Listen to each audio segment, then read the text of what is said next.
look awkward. All right, we're live. Is this thing on? Yeah. You stay ready. You ain't got to get ready. I say that shit all the time. It's one of my favorite all-time songs by Sugar Free, and I don't think Colt actually likes it, but but I totally dig that song. It's a banger. One of my anyway, favorite lines. How do I share the show? I need an adult help. You smell that stank? It's me because I'm the shit. Yep. I'm thinking that's mixed on the shit. Well, I'm the shit. You barely just a toilet. Fucking Sugar Free. What's up, boys? Okay, here we go. Good. Oh, I did it. I posted it on my thing. Oh, I don't All like right. that color. Okay. So, we got our buddy Ray Pimley on here. If you don't know Ray, then you don't know shit. No. Ray is a experienced competitor, builder,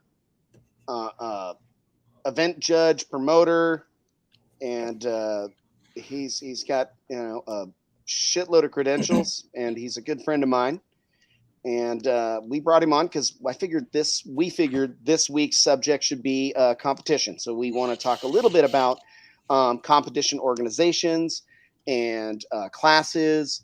We're going to really stick to the ones that we know about, which me and Steve and Drew kind of all discussed that we don't really know shit, but we know Ray does. So that's why Ray is here. So Ray's going to break down a little bit of some of the competition organizations that he's familiar with, maybe a little bit of details about some of the classes they have. And then he's going to go into great detail about the judge, the organization that he works with as a judge, and talk about some of the classes that are available. And hopefully he'll talk the three of us into getting into the lanes and doing some competition stuff. That's our goal. It won't be hard, buddy. It won't be hard. He's already doing it. He's already in. He's already in.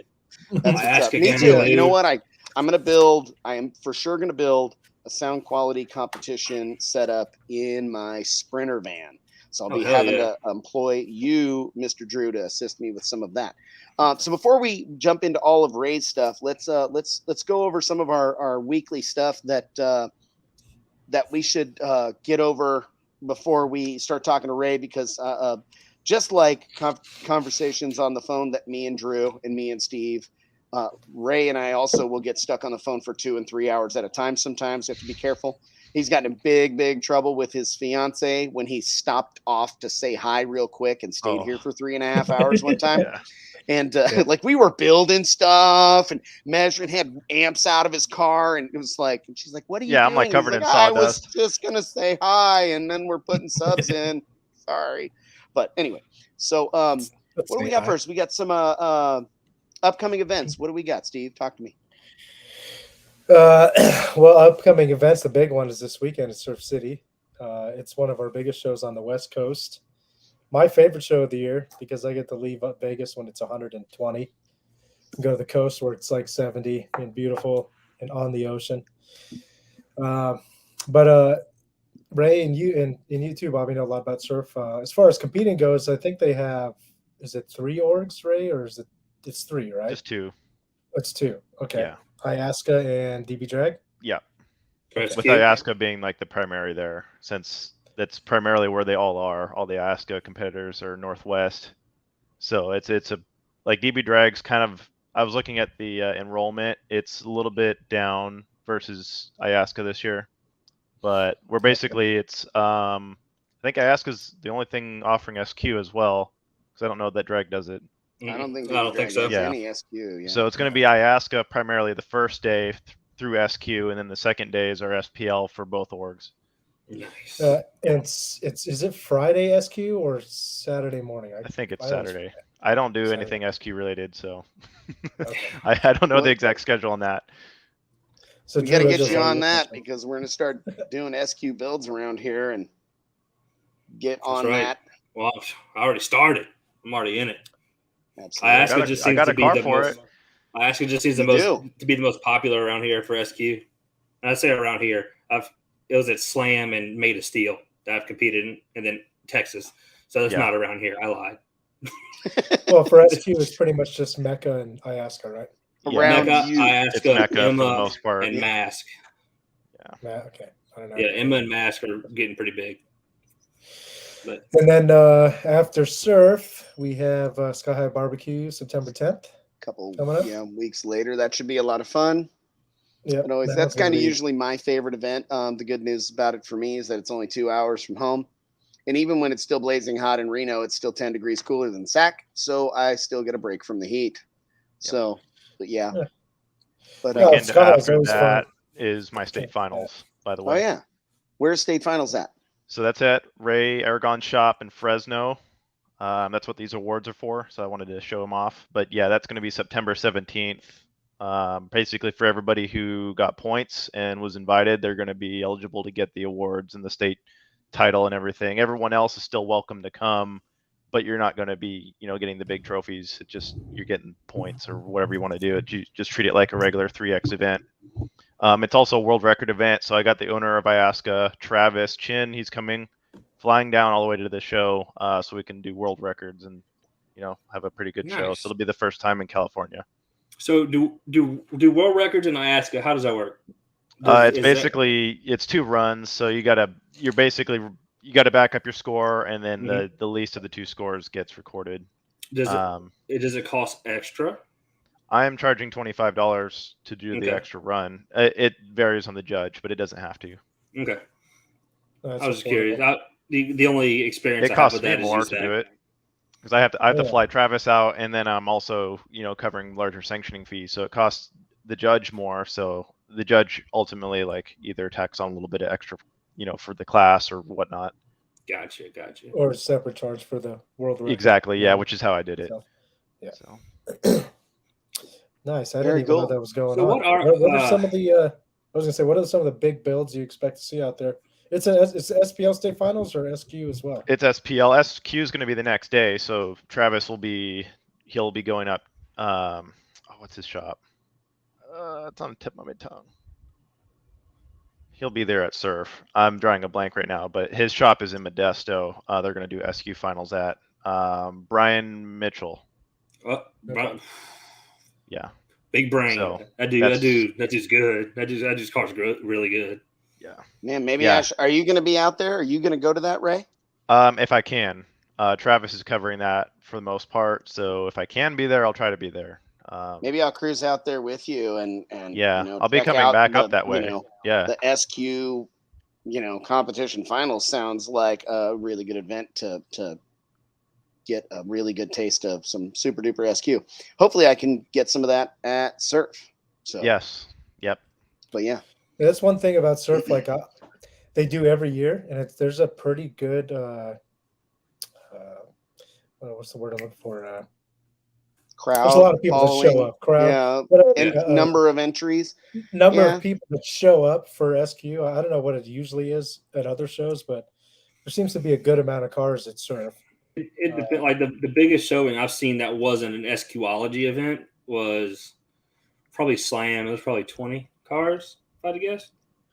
I think there's probably at least 20 at Surf. You guys need to have Richard Poppison on, the judge here in California for Mecca. He probably drives the largest SQ numbers anywhere, single-handedly. Hell yeah, I need that. So you might want to talk to him. He has amazing turnouts everywhere. Well, I'm super interested in learning a whole lot more about all the different orgs and all the different competition classes because, we've talked about this before, Ray. I go to shows and I'm watching what people are doing and I'm like, I wish that would capture me. Sure. I wish I had a passion for the competition part of it. I don't. I think maybe the SQ stuff might get me a little, but I'm not 100% sure. But some of the SPL style or musical competition styles might, one of them's got to find me somewhere to want to compete with it a little bit and play around. That's kind of my selfish reasoning behind this episode of the show, having you on to talk about all this stuff and maybe having, the gentleman that you recommended for us being as a guest another time or at least meeting with him and chatting with him and seeing how his shows go. I need to get out to more shows. He's always been the Mecca judge at the showdown, and he will be the Mecca judge at the showdown again. He will be running SQ. Yep. I believe we're gonna have IASCA SQ. I will be there. Travis will be there. So yeah, we'll be doing IASCA. So the showdown's gonna have IASCA and Mecca SQ. Yeah. And Richard will be running. I'm pretty sure you've met Richard before. You maybe just don't recognize him with the name. But yeah, here I'll post one up that I thought was kind of funny. Frankie says I'm afraid of the meter. Frankie, I wasn't afraid to build Tim Bernansky's car that dominated your ass so bad that you hated him. So you can save your meter fear comments for the future, buddy. It's because Bobby makes me do all the metering whenever I'm there. Yep. Big brain. My production boxes aren't afraid of the meter at all. I think I'll be okay if I build a pure custom and send it. But yeah. So what? You should talk to your boy Steve and get that Corolla of his finished. Maybe you could take that thing over. I need to finish the goddamn Green Monster. I need to get back from my buddy that he's been doing some welding stuff on it for us. I have no idea what it'll meter, but the back seat area will be an extreme chamber. And then the front will be not. No, you can keep that's all you can keep that. Yeah. It still has seats and the doors open and close. I wish it'll I just cared. have 6 800-pound mag locks on each door. It'll have a big red button that you can push when you want to get out. So my friend Steve Santos, that guy there has been my friend since I was 15 years old, and he's a good dude. And he makes his way out to surf every year to come and visit with me and check out all the base rides, because he's been hanging out with me since I was building speaker boxes in my homeboy's driveway back in the day. So, but yeah. Nice. But yeah. I know Frankie's giving me shit. I got love for you, Frankie. About IASCA classing. How does it work for walled vehicles? What classes are available? So we break them up based on. So our no wall rule is 25 inches. If the enclosure is taller than 25 inches, you've tripped into that wall category. Okay. And our classes are called basically like we have our advanced no wall classes and our advanced classes. And the advanced classes are anything walled, stock cabin up front for the most part. And then once you get up to ultimate, that's when you've kind of modified the cab. Okay. Ahead of B pillar. What I'm gonna have to read the rule book to see what all modifications are allowed from the B pillar. But how are the classes separated in advanced wall? 1, 2, and 3, and it's based on cone area for the most part. Okay. Cone area and voltage would be the main things. It's unlimited power in all 3 of those classes. We don't even try to clamp it, so it makes it pretty straightforward. Nice. Yeah, we're bringing the Nitro out next year. We're going to try to win as many world championships in 1 year as we can. Yeah. Yeah. That'll be awesome. So I want to make sure that it's legal for every as many orgs and classes as we can. Mm-hmm.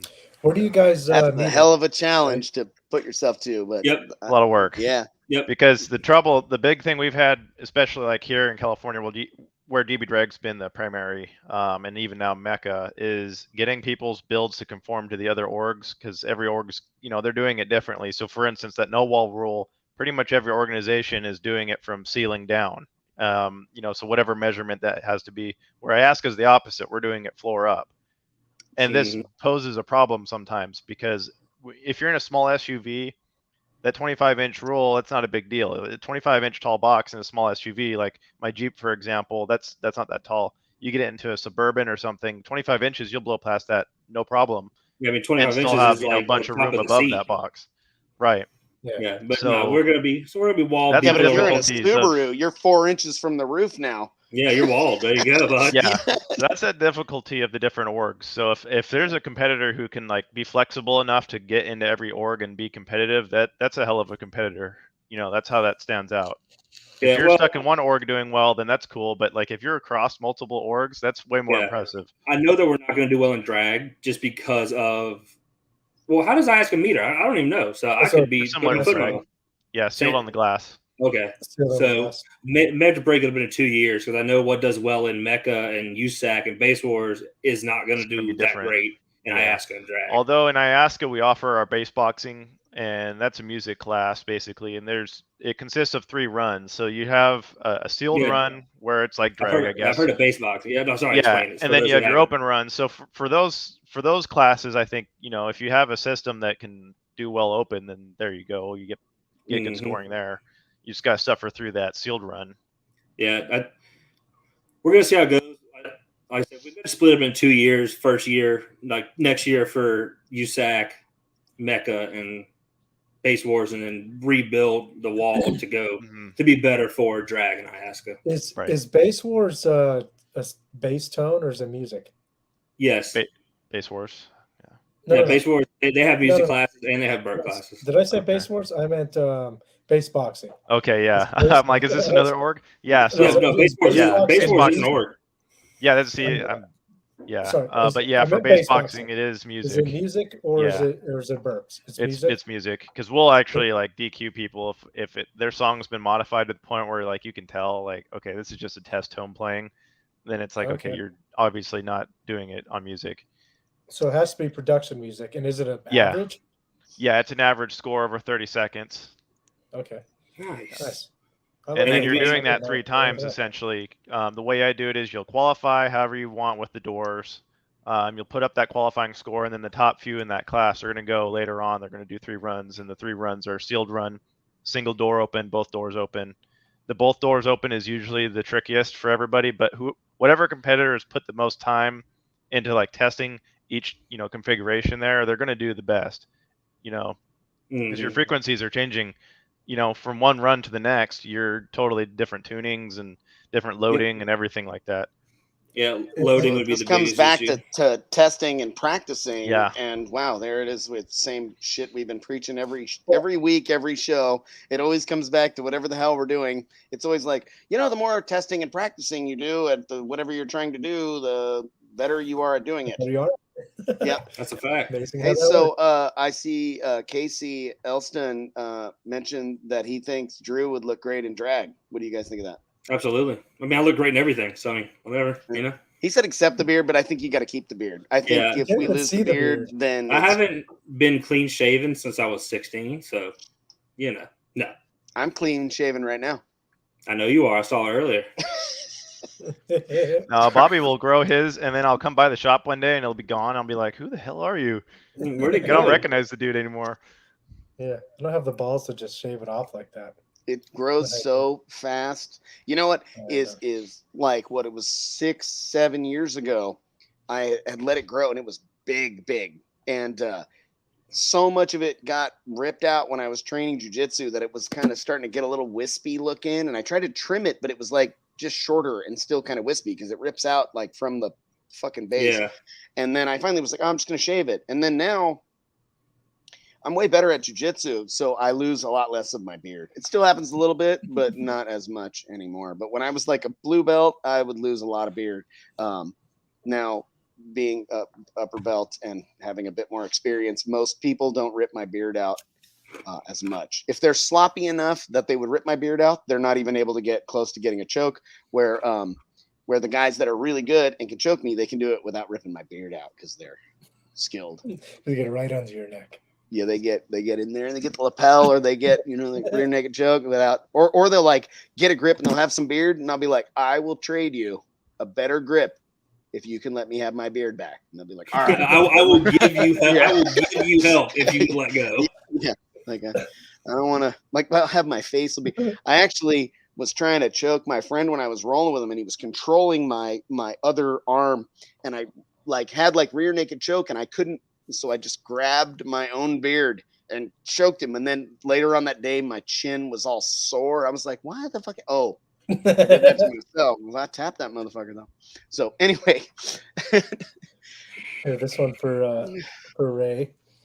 Yeah, that is a USAC class.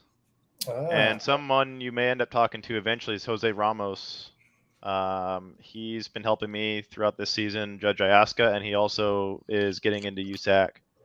So he'd know a lot more about that. But yeah, that's still a class. I would love to have Jose on as a guest. He's absolutely brilliant, and he works his ass off, and he's also a judge. Yes, get Jose on so I can call him out in USAC next year. He's got so much knowledge. 4 DB on him. I'll put Yeah, 4DB on him. They got some That'll good be builds, challenging, but Yeah. send it. I'm sure it'll be a lot of fun. Yeah, Lots of Jose's testing. awesome. I always get to see him at surf too. There's Yeah. some crazy nights. That's there's a story we could kind of get into a little bit about it. I don't know if you remember Bob. Who was it? It was Darian, Jose, and Hammy. They did the the Human Olympics at like 2 or 3 a.m. on the beach. They did the what Olympics? The Human Olympics to figure out who was the superior human. Did you not hear about this? Oh no. Yeah. So like Oh, 3 in the no, morning, baby. you got Hammy, Darian, and Jose were on the beach fucking doing Olympic shit like racing, Sprinting and push-ups and picking up heavy things and shit. Yeah. Well, Darian won. Darian's a strong dude. And yeah, you know what? I Darian's- would have been like, I know who's going to win this. Let me have them blow a breathalyzer and find the one that's most sober. And I would have put my money on that guy. Yep, there's the winner. Dude, it was cold and they were in the water and everything. It was awesome. Fucking shark attack in the middle of the night, drunk. Now, awesome okay, they were on the water and everything. Were they all naked and stuff? We're doing Human Olympics. It's the water race. Dude, I will show you the picture when I God. speak at surf. That's awesome. Yeah. Okay. Anyways, back to real competing, not Human Olympics. Well, they do a tug of war, don't they? Still, or was It's that still- which event did they do the tug of war at? Was that surf? We did it at my I never event. saw a tug the of last, war. Like, I think yeah, they we did did it the a few showdown years back. the last 3 or 4 years. Yeah. You had a tug of war? Mm-hmm. Yeah. Oh, I do remember that at the showdown. I Yes. was hammered when you guys were doing that, and moments later, I set my amps on fire at that event. Yeah, That'll do it. my man Buddy almost won that pizza eating contest. Dude, the only He guy that beat did him was that almost win that giant guy from FI that was literally like 17 inches taller than Buddy. Yeah. That dude's big, dude. That dude. Dude, Yeah, he was that guy- huge, and Buddy standing right next to him, and they were like even until right towards the end, and Buddy just like got like a little shook. I was like, dude, he's gonna hurl. He was like, I was afraid I was gonna barf. I was like, Yeah. I was like, you almost had it, man. He like, I tried really hard. I was like, you should go barf. He was like, I'm gonna be fine. And then like 3 hours later, he's like, I totally should have barfed that up. Yeah, that dude won back to back. He's. I mean, he's that's not, you can't like lose. maybe if you were really gonna have that shit, you gotta Yeah, have There you go. tug of war champs. Yeah. You Yeah, know, that was a good You- show. Yeah. That was I the knew year I had it. when Jonathan Patrick, you guys were all. He went Yep. and recruited like every big person in the show. Yeah, It had to have. us Actually, all- we had the big dude from Five. And you and And me and John Patrick. Patrick. Yep. Yeah. Yeah. So, well, that was fun for sure. So that'd be a fun one, like me and a bunch of you guys, and then I'm like holding the rope, and my feet are off the ground, That'd be perfect. just between two tall guys, and as they pull the tension, and I'm like, Yeah. Anyway, I like it. Yeah. okay, well, some yeah. Facebook user. Okay, go ahead and do that one. Base boxing is absolutely fun. I remember Ray. Remember Yes. when you were gonna do? I think it was the first time you did base boxing, and it was like 2018, and you were all stressed out about the songs to play. Oh, it was 2016. It was that first year I went up there and I never did it. And like it was at that time the 3-song rule, so you had to have 3 separate songs for each, one for each run. And it was like, well, I didn't test for this. I don't know anything about this. And because we never had IASCA down here, so when I went up there that first time, I'm like totally like, well, I want to do everything, but I don't know how to do everything. So yeah, that was fun. But Bobby got me through it. The judge that was there that year isn't particularly like the nicest, least abrasive kind of guy. So like that, he wasn't going to help me out. So Bobby had to kind of step in and cool me down. But it was a fun time, and I think I still like won. No, you totally beat the guy. I totally, that had and he it- was super that mad. was or like something. the chew in to win it, and you beat him anyway. Me and Tyler Bailey Totally. helped you with some songs for that. Yeah. You were all annoyed. You're like, I'm not even gonna do it. No, I'm glad I did. Yeah. Street Yeah, beat tracks, especially bro. because you won. You were like, There I you don't know what go. I'm doing. I win anyway. Whatever. Yeah, and so like when people ask me now about how to do it, I have to explain it, like 100 times over, and it's like, man, I should just like come up with some sort of video and just be like, watch this, like just go watch it, go somewhere else, before you come up and pay me for anything, do any classes, like just go watch this instructional video. I guarantee you'll do better. And then I'll still get people to come up and they think they've picked out a good song, and it's just not. It's got like weird things going on, Got a or long pausing, ass or beat yeah, break. It's all and I'm just like, dude, 14 seconds in, it's all stops having a beat. like I'm gonna give you a rerun, and I swear, just play this, like Thug Motivation or something, and then just make them redo it, and then like, whoa, it's way better. I'm like, yeah, just go There's spend only some one time figuring track that out. that I have memorized because it is the Nitro Street Beat track from before they had the official. That can we use Street Beat tracks in IASCA? I personally allow it. Perfect. But I mean that's a good question. Probably. I think I love her judges. about Gucci Mane. It's 37 hertz and there's like 96 seconds of just tone, basically. Right. And if it's got a distinct enough beat to it, like at least the tone has little breaks. Yeah, then I'm good with them usually. No, I mean I'll just turn the gain up to where you don't hear the breaks. I mean that's how we do it.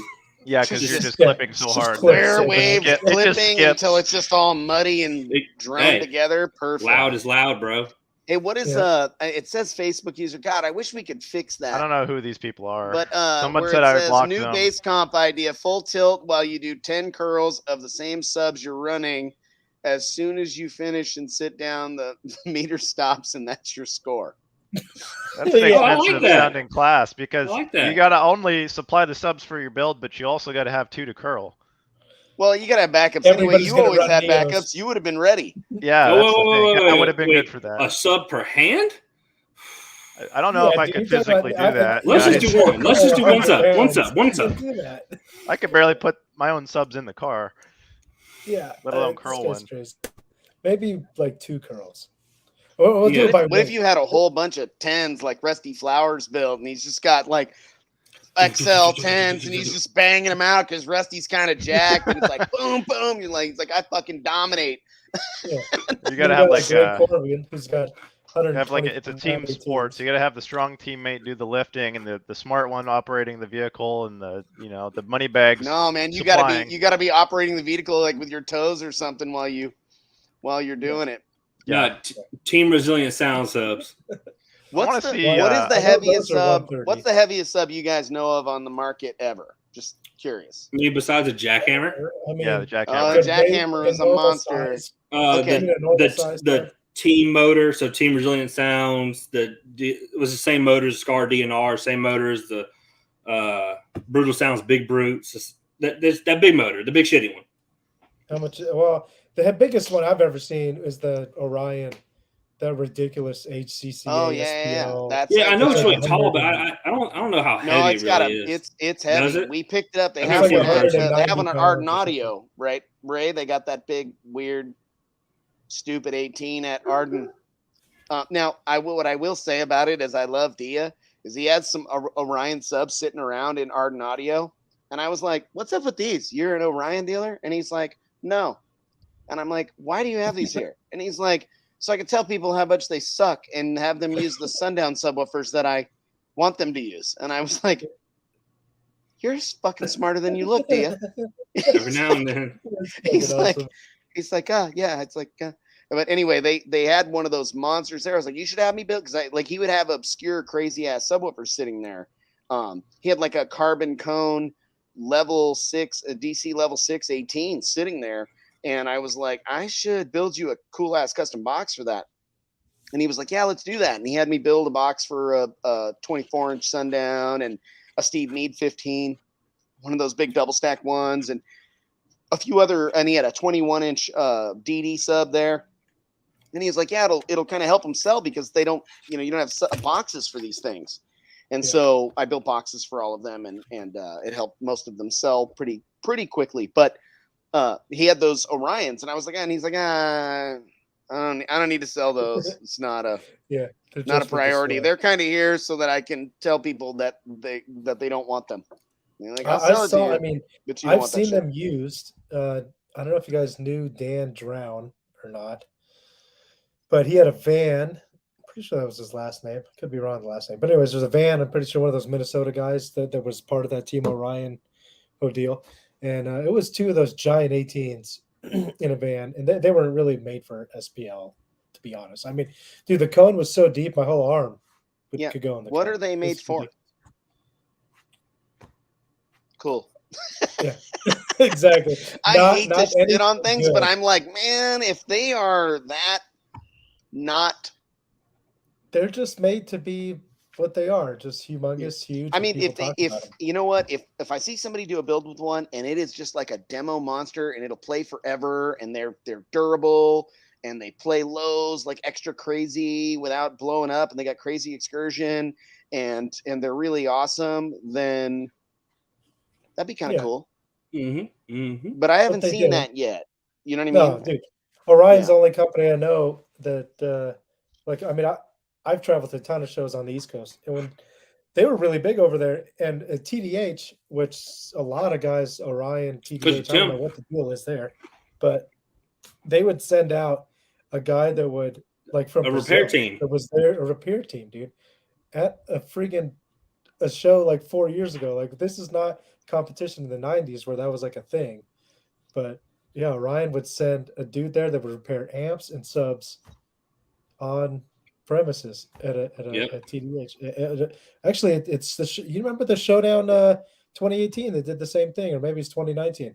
They set up all those tents, and one of the tents was literally just to fix their cars. I had no idea. I mean, I was there, but I didn't see that shit happen. I mean, we bring spare parts, but no, we don't use them that often. It was going to blow up, and that's why they kind of came and gone. It's too bad because Orion actually was a good brand back in the day.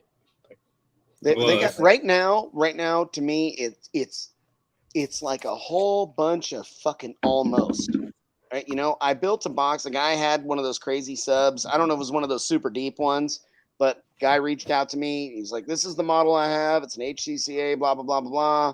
I need a box for it." I like to be super resourceful. I called Orion tech support and was like, "Hey, I need, recommended specifications, maybe some parameters of this woofer." Yeah. They said, "We don't have any. We have," I mean, they were honest. They had nothing for me at all. Not a fucking thing. They didn't have parameters. They didn't have shit. I was like, I'm like, I can't even begin to guess where to begin. It's a weird ass sub. It's got weird ass spider, surround, cone, everything about it. I can't even guesstimate what this thing is going to do. And I just was like, well, I'm going to build you I see a Frankie. 2.25 cubic foot box with 36 inches of port area and tune it at 33 hertz. And we're going to pray. Then I'm like, I don't know what else I can possibly do for you. And the guy was like, "It's all good. I understand." So anyway, I guess that's our Orion story. I guess that's our fail of the week. I don't know what we're doing here. We just tangented off somehow. That's okay. That's what we're doing here. You guys want to look at some of the fails that we got? Let's look at some of the fails real quick, and then we'll get into talking about Ray's Jeep, and we'll talk about maybe some more of the specifics of IASCA judging, and maybe some of the classes that Ray has competed in. Perfect. Okay. I don't see anything wrong with that at all. I mean, that looks just like the amps in my Tahoe right now. That's fine. I don't see an issue. Okay, so you know what I really like about it is I'm not 100% sure, but I think they used an actual ground strap. Like they went to AutoZone and they were like, "I need a ground wire," and they were like a ground strap. Yeah, it's either a ground strap or like string. Or like somebody, they stole it out of somebody's car and they ripped the wire or something. Yeah, I don't know. That's awesome. What do you think of this, Ray? What do you make of that? Well, the brand would be your first red flag. Sir, that is the loudest brand to ever exist. Control yourself. Control yourself. It's got 240 amp fuses and it's a 5-channel. Am I right? The best part is that dude, you know what? Screws that are there, they do match. Like that's kind of rare. I've had amps where it's like you have like construction screws in there and like electrical wall outlet screws and stuff filling in the gaps. I do appreciate that. One of the best ones I saw, I wish I had a picture of it, but a guy had 2 drywall screws like double penetrating the where the lug screw would go. They were just torqued in together, and it was tight. I was like, I don't know. I guess it's a connection. Fuck. See, what you guys are getting wrong here is what we should be doing is instead of like criticizing the fails, we should be trying to figure out things that are good. Yeah, right, that should be the whole theme of this. So far, Ray, but you also pointed out the box. Now, I'm pretty sure a handful of years ago, I built a custom box for this customer, and he had a Boss 5-channel amp in the car, and he had old MTX 5000 series subwoofers from like early 2000, late 90s, early 2000, and he had this Boss 5-channel amp that he was like, this was in my dad's car, and I'm like, that's rad. And we built him this really cool custom box, and his plan was to eventually replace the amp and eventually replace the subs, and we had done the highs and mids for him, and it sounded amazing. It was so good. Yeah. That he was like, how much better would it be if we put better amps? I'm like, well, if we ran a lot more power, you'd have to replace the subs. So if we get like a really badass big, 5-channel, then yeah, it'll be a lot better. But I was like, but this thing isn't underperforming. It's performing as well as any regular old, like, I don't want to like name any product names to like be an insult, but I was super impressed by his Boss 5-channel. That may have been the same model for that matter. And it blew me away. I was like, dude, it's doing so good. Like, there's no reason to change any of this shit. I talked him out of spending more money with me. I was like, shit works out. He's a college student. He was kind of young, and he was like, dude, it's fucking rocking. Fuck it. And then he ended up getting a new vehicle. He got a truck, and he got one of our truck boxes like 2.5 years later. So, but anyway, that's my Boss 5-channel story. It may or may not have been. It was at least a similar amplifier to what we have there. Hey, Steve, click on that this window I'm sharing real quick. That's a Boss amp, but it's Z made. So it's made by Z Audio back in the day. Exactly like the older Z Audio made, and they just made an acrylic top for it that had a Boss on it. Well, no, these are actual like I assume that might have been what Boss did. They just put their logo on the top of it because it's a Boss amp. But that's a Z4. That's a Boss 4-channel that Nick had in his Tahoe. I think that's actually one of Taylor Gardner's amps. But it's probably a good piece. I mean, they were a good company way back. The thing sounded great. It had tons of power too. Any of you guys ever have any experience with the Z Audio guy? Mm-mm. He did a lot of the development for the Audio Dynamics amps, and he's really, really smart dude. But that guy was the grumpiest motherfucker I've ever spoke to ever.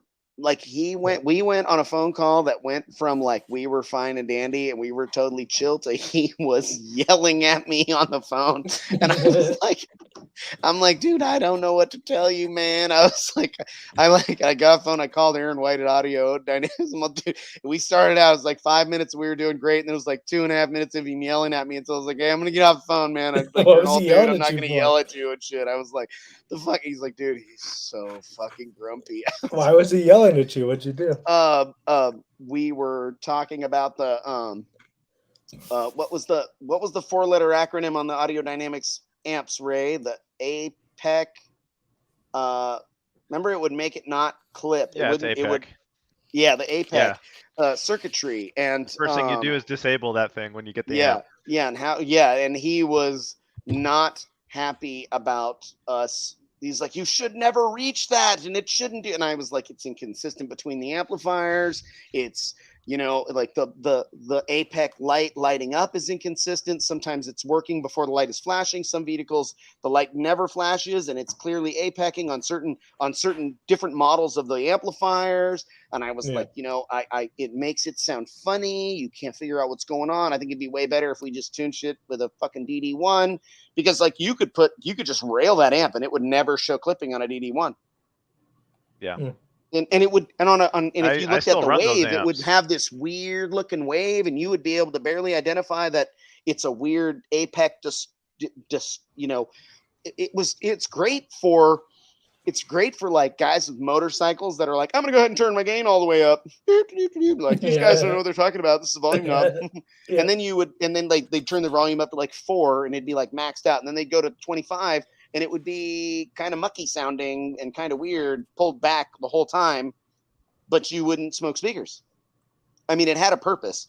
It wasn't consistent enough, and it was too hard to identify it one amp to another. And he didn't like me telling him that shit at all. And I'm like, I have more experience with these amplifiers than anybody on the planet. I have installed and tuned more of these than the owner of Audio Dynamics or anybody else, because I've done like 100 of them at that point. We put them in Ray's truck. Yeah, they're I still run them. badass amps. He still has them.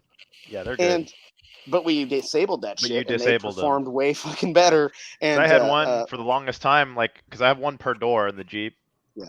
One had APEC disabled, the other one didn't. And for the longest time, I was too lazy to ever dig the amp back out and open it up.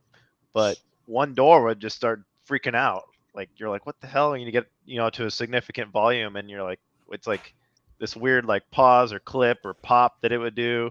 And it's like, what? It would what's kind up of with like that? And as it soon as kind you of get had this the like APEC off, with like the audio would kind of, it was like a car with a heard about really that shitty before. rev limiter.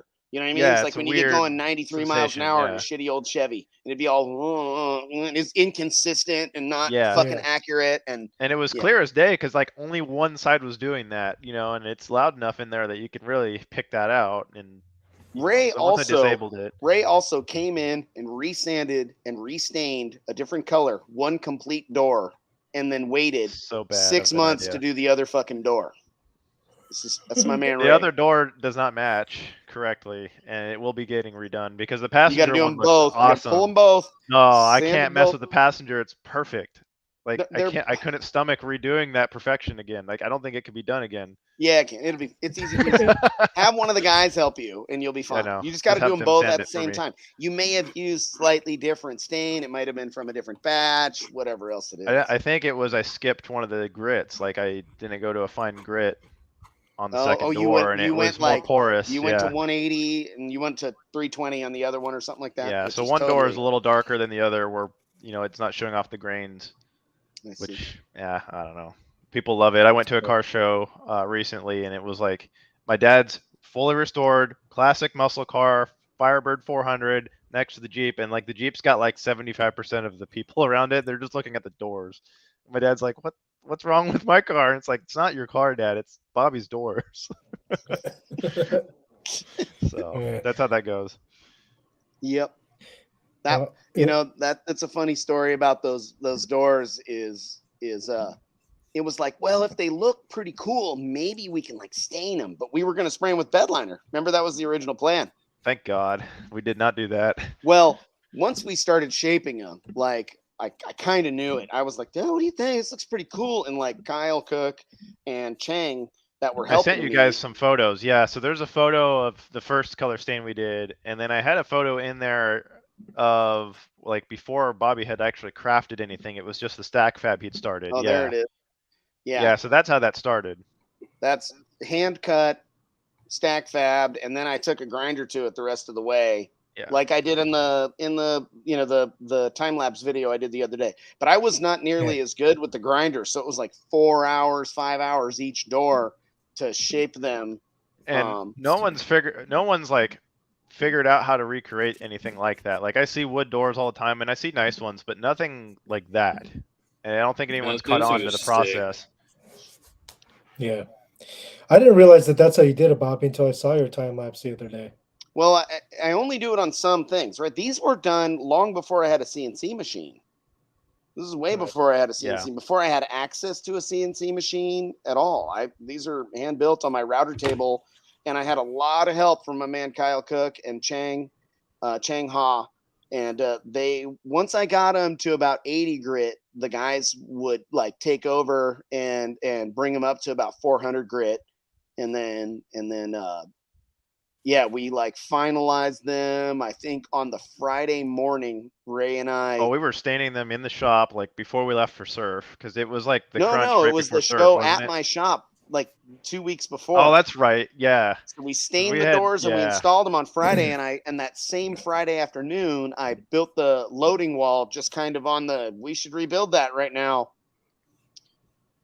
There's a little That's picture of the loading wall right there. Yeah, so that's part of that loading wall that was matching to that. And which is that was pretty like cool. some random shit. I had a Gately Shield shape. That's the first Gately Shield shape port that I had ever made. That port worked really well. It didn't gain at the peak, but it gained bandwidth.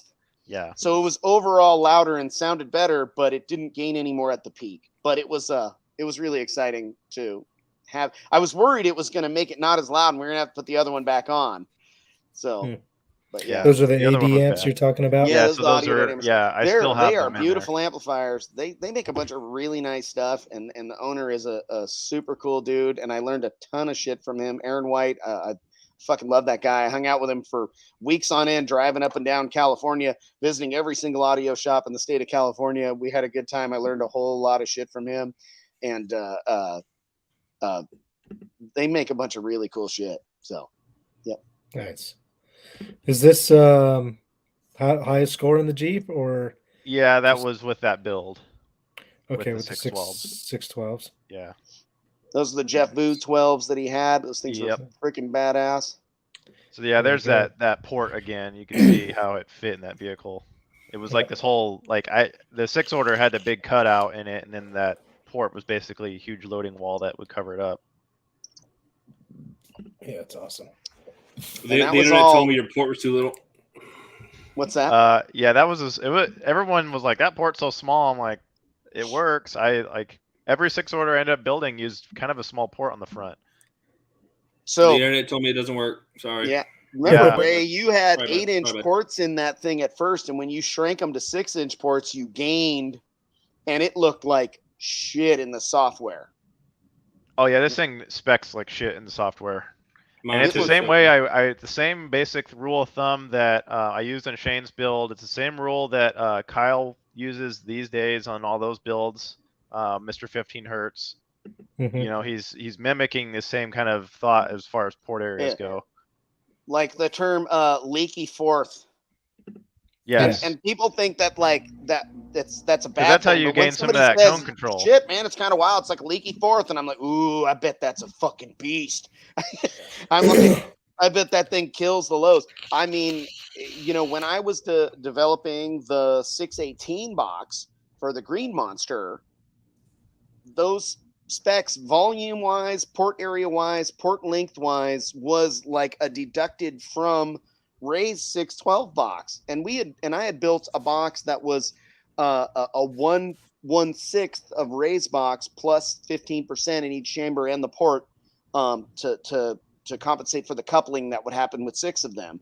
And I built a box, and the guy's driving around with a single Neo BTL FI 12 on 2,500 watts, and he's driving around playing 18 hertz because in his trunk car, because he doesn't like anything above 30 because he has terrible tinnitus from shooting guns and all kinds of shit. And he says the low bass makes it go away.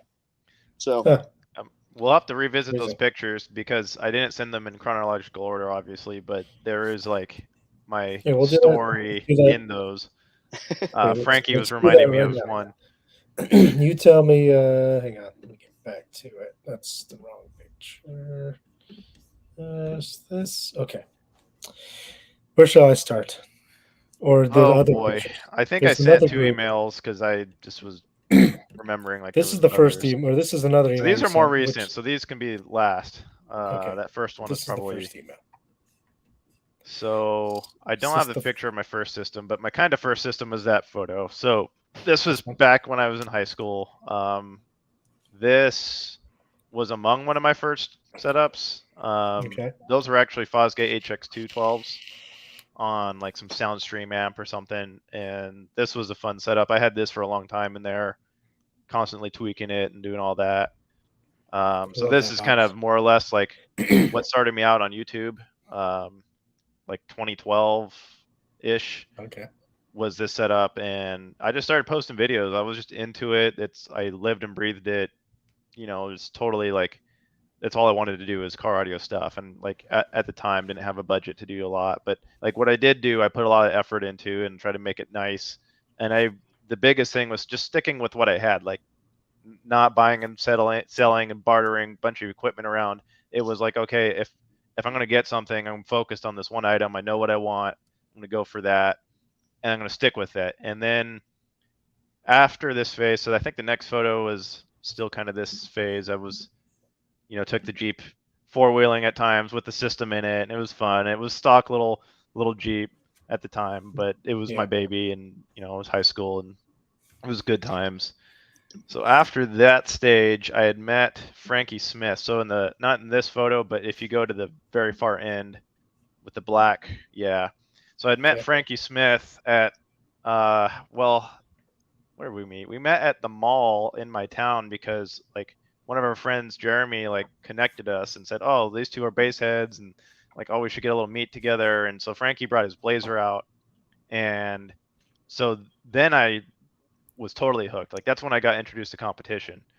What do you have in his Blazer? Do you remember? So at the time he had two, I think it was these two subs, these two in the picture, the SoundCube HDC3s in his wall.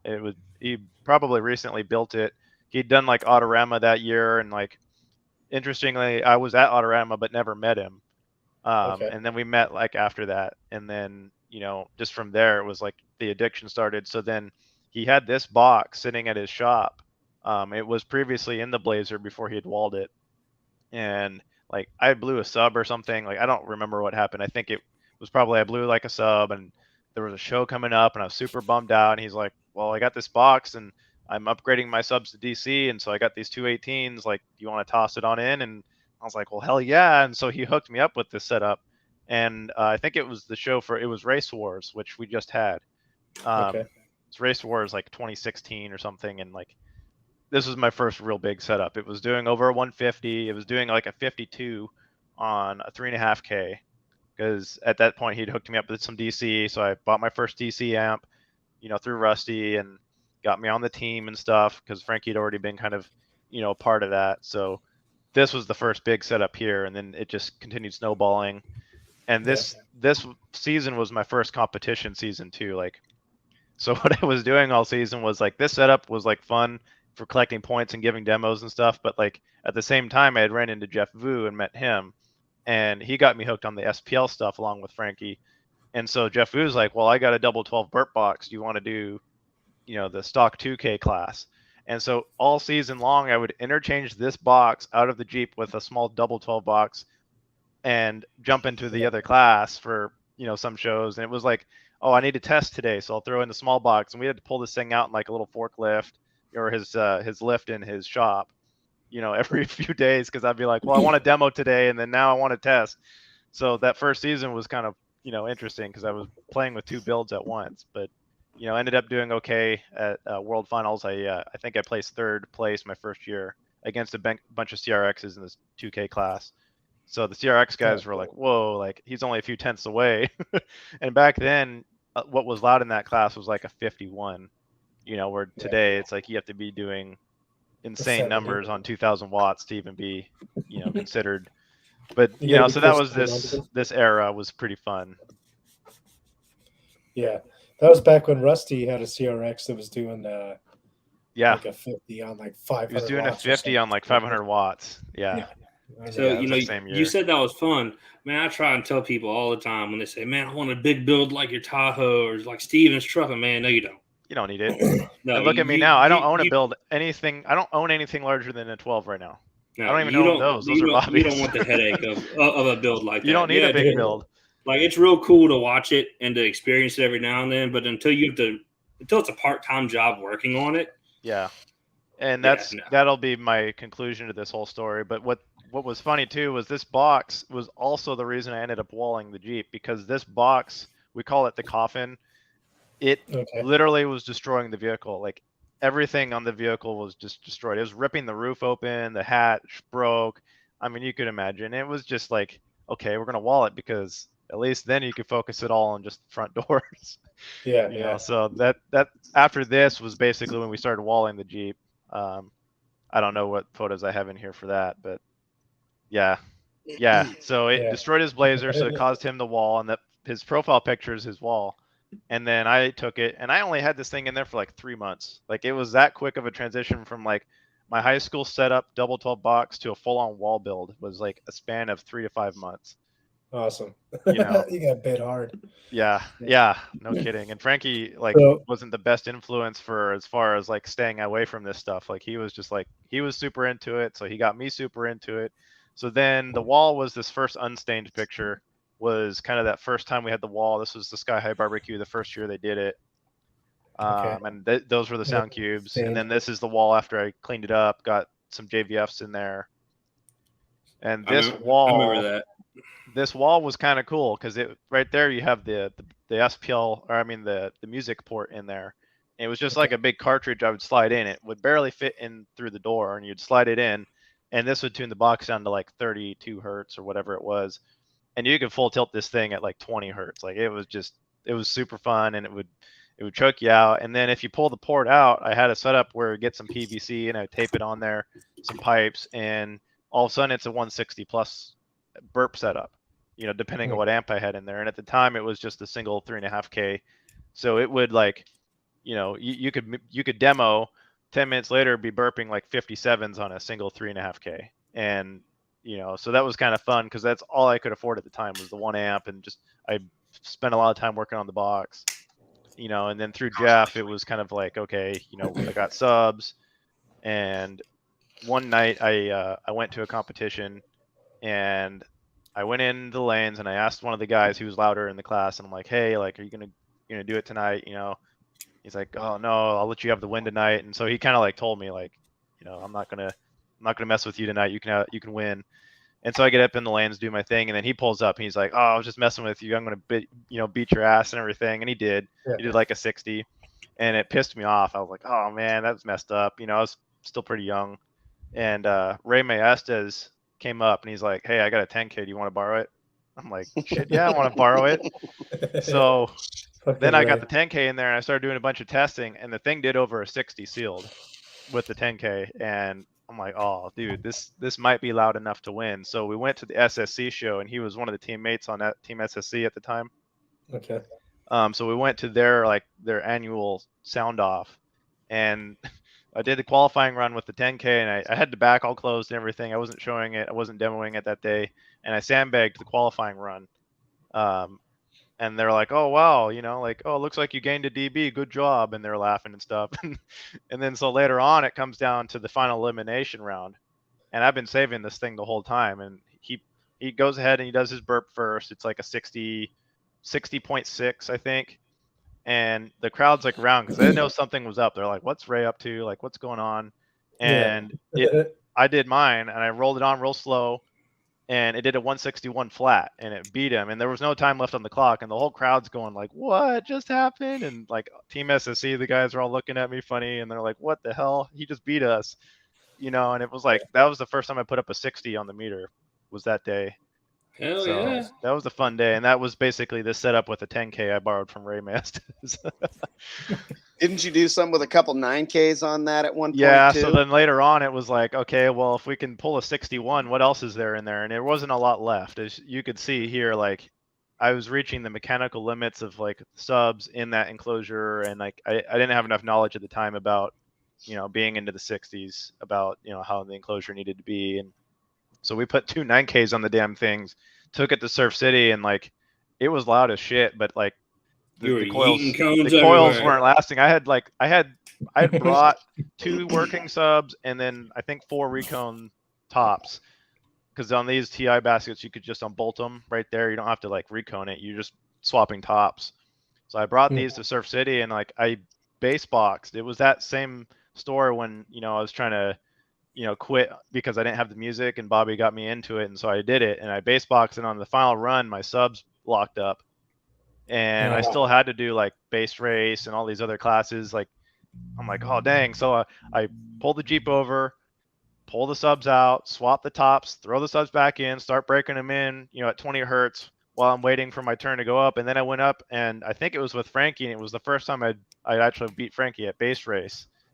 Because I, like, at that point of the day, I was like so I was so ecstatic, like I stopped caring, and like then I was all of a sudden good at base race because I didn't have the nerves anymore.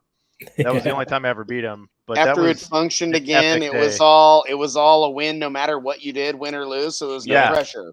So Yeah, you're just like, I'm just gonna try my best. Because it And was you're like and you're like, people. oh shit, I won again. Whee! People were like surrounding the Jeep this whole time I'm playing doctor with these subs because I'm like, I'm swapping the tops in the parking lot. The motors are like on the ground on like a blanket or whatever, and They're people are fucking throwing hot. tools at me and stuff. And people had never seen that before, at least up there at Surf. They were like, you rebuilding your subs right now? I'm like, yeah. Right now. Like they're gonna play in like 20 more minutes. Like the only thing stopping me is like I need help putting them back in. You know, so I've more than once recombed a sub, and the only dry time that it had was the time it took me to go from ground to wall. That's the only. Yep. That's it. You're like CA glue for the win. Yep. You know? I got to be fine.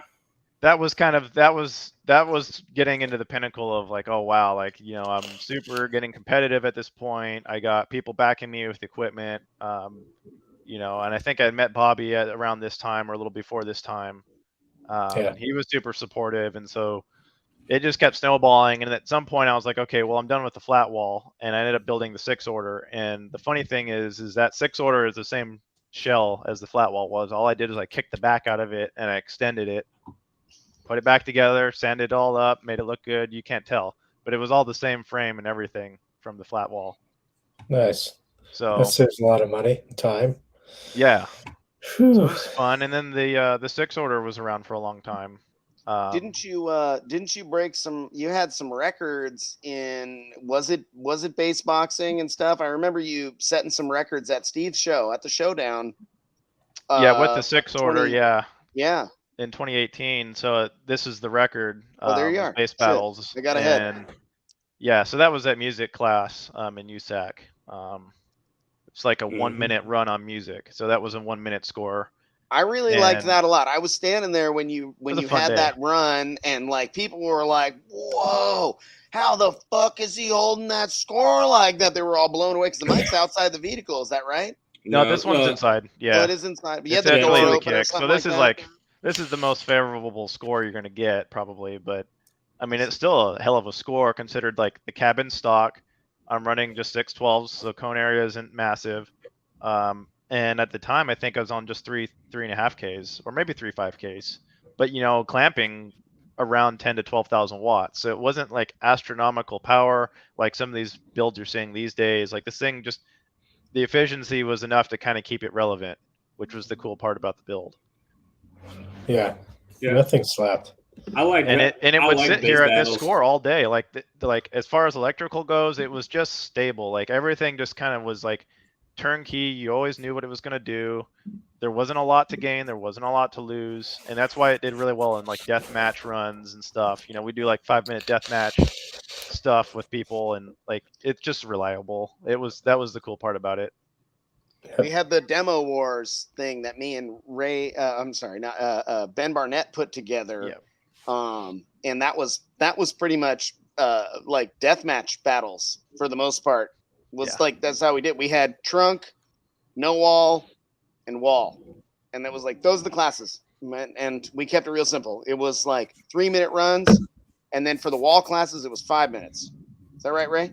Something like that. And then it was like 5 minutes. I remember feeling it was like it started getting a little bit like it started going on a long time. But after 3 minutes, even yours and like Mickey's build started to kind of have a little twang of fade, and like heat started happening, and this was after like 7 outside runs the of vehicles, and it was like, oh, this is why 5 minutes makes sense with these, is because 3 minutes isn't enough to start cooking things in a wall build, but 5 is if you're really trying to get it. So that was really exciting, and Ray won that first year we did it, and then the second year he played the wrong track. Yeah, I messed up it versus Justin Hankey. Yeah, Justin took the win. Like, well, if anybody's going to take the win, I want it to be Justin. So that wasn't a big deal. Yeah, absolutely. I was sitting in the truck with you, and you were like, "Oh shit, I'm playing the wrong track." I was like, I don't care how good this build is. It's the wrong ass track on. He was like, "Damn it!" And then he just started laughing, and he was like, "I'm not going to recover from this." And Justin's build was an absolute beast. Yeah. And Justin's didn't fade at all. His shit would run 20 minutes and it would just keep doing the same shit it would do. Just And Justin's always fun to compete with. Like, he hasn't done as much lately, but like, he is the most down to earth competitor. Like, he doesn't care. He'll be like, I'll jump in. I don't plan to win. I don't care. Like, I just want to be a part of this. And every single time, that's how it was with him. Yeah. So always I gotta enjoy stop seeing being him a out. wuss about the competing thing. I'm like, that seems like a lot of work, and I gotta tell people I gotta go compete, and I gotta stop demoing, and I gotta drive my shit over there, and I Just gotta wait in demo line, and I while gotta you not compete. know what I'm doing, and That's at the that was always my showdown, issue. at the I would showdown, Steve, after SEMA, and I was hella Yeah. tired, and they like asked me a couple times to come over and do the Base Wars run, and I was like, dude, it's not really my thing, and blah blah blah. And I remember I was driving home that night, and it was like 6-8 hours later, and I was like, man, what the fuck is wrong with me, man? I hella should have done that shit. Yeah. I'm like, Oh, those yeah. guys are cool, they're my friends, and they wanted me to go and pull a run with the bloodbath, and I'm pretty sure that thing would make a pretty bitchin' score. Like, Well, I'm like, so it would have from been my kind of perspective, fun, as a judge, like, it irritates me to see people show up to the event that I put, time and resources into and sponsoring, and then they just sit there and they don't participate. It's like, well, it's cost too much, or I'm not loud enough. It's like, dude, Well, there's that's why- classes for everybody, and I'm charging like $20 for a run. Like, if you can't do $20, then how do you afford the system? And then they're like you know. smoking hella cigarettes and drinking a Starbucks and And they're a giving fucking me- Red yeah, Bull they're- at the same times. And They're you're like- annoying me the whole time, and then So Yeah. Mhm. That's the why whole, you just the whole charge judging thing has been a whole 25 new learning experience as well, and that's one of those components is like understanding how people think and how Well, you get you them just attracted charge, to it. you charge everybody coming to the show regardless $25, and it gets you your first run. If you want to run, cool. Yeah. If you don't, and you just want to sit over there and base out, that's cool too. But you get a run, you get to come. It's $25, and you get to run. So no excuse. If you just don't want to do it, then cool. But Yep. you already paid Yeah. for. That's what why we every do show it. I go to, I buy a run, whether I compete or I give it to somebody else. I'm at least buying one. Yeah, That and way I'm if supporting you the saw the show. photo of me at CES, I posted with all the awards on the Jeep's hood. If you pull that back up, you can count. I don't even know if that was all of them because I had some like third places that I don't know if they were on the hood, but like you Those can were all count. That was first. how many runs I did that day. All the classes. Hell All right, yeah. I entered at least that 11. many, 3, 4, 5, Yeah, it looks 6, like it's probably all of them because some of them are a 11. little smaller. right? Ray, So like but, there was like, no yeah. shortage of like if you're going to be a competitor and you're going to be serious about it, like why not enter anything you can, because these guys put together the show. They got 4 orgs out here. You're getting a goodie bag with the shirt and all that, and Yep. you're And getting a they're all great time out of it. You're the in Vegas, triple like points, all the stuff points. too. I mean, there's all kind of reasons to support it, and so that was the motto I'd always have. And I picked that up from Frankie Smith because I think he commented, but he did Yeah, the he same did thing. indeed. He's like he'll Yeah. buy all the classes out, and it's like why not? Yep. If you're going, you're gonna go. And Yep, then exactly. Well, I mean, look shit, at how even many. even if you showed up to a show and there was 5-6 classes and you paid $20 or $25 and you entered every single one, for me at least, that's still less expensive than me being like, yeah, I'll sponsor the event and I put in Sure. $250 or I give away a fucking speaker box or something. I'm like, if I just paid the money, that would have been better off for everybody, probably. And if I participate, that's one of the things, a while back, Ray, when you had that issue with the people that were like stealing the slips at your show, Well, I've I had that, I was like, that's why I don't want to go to these shows. I would flip out. I'd be losing my shit, blah, blah, blah. And I was like, that still wouldn't be appropriate. I mean, you even talked about it. Like, it's not an appropriate way to respond to this shit. I'm not fucking 23. This is fucking stupid. I need to not be that guy. I have to control myself. And then when Jake posted where somebody had like went and played Toonie Tune on his gains and phases and threw shit everything in on his his amps, sub. stick a fucking screw in his sub. Yeah. I'm like, and people wonder why I don't want to go to fucking shows. And I'm like, well, what if I went to shows and me and my friends that show up to the show set a better example, and maybe we have composure, and when people are that shitty, we make note of who's that shitty, and we try really hard to not have it around. Maybe we don't have to get all mad and throw a fucking dumb fit like my mind thinks I need to do, but if we just stay cool Nah, and we set a better example, the whole thing Go will be hands. better off, right? And if there's only 15 or 18 people at a show and me and 3 or 5 of my guys show up, then my hands are lethal weapons, Steve. I can't be fucking around, bro. I mean, I don't know. I can't promise I'll keep my shit together, but I do think I should come to more shows and do my best to set a good example. Maybe the example is to jack somebody that's a piece of shit, but probably not. It's probably the best thing to do is be cool. John Robbie told me he'd bail you out. He told me. He called me a minute ago. Told me you're they good. never figured out who did that shit John. to Jake, did they? I have John one would venue that's like I probably would be like, John, can you bail me out? If I really was please send help. Please send help. I have one venue what score are you most proud of that you've done? Okay. What score? Probably that 57 we looked at, because that was just the most fun. It was a record run. I actually was proud of the record I did with my Civic, which was like a 141.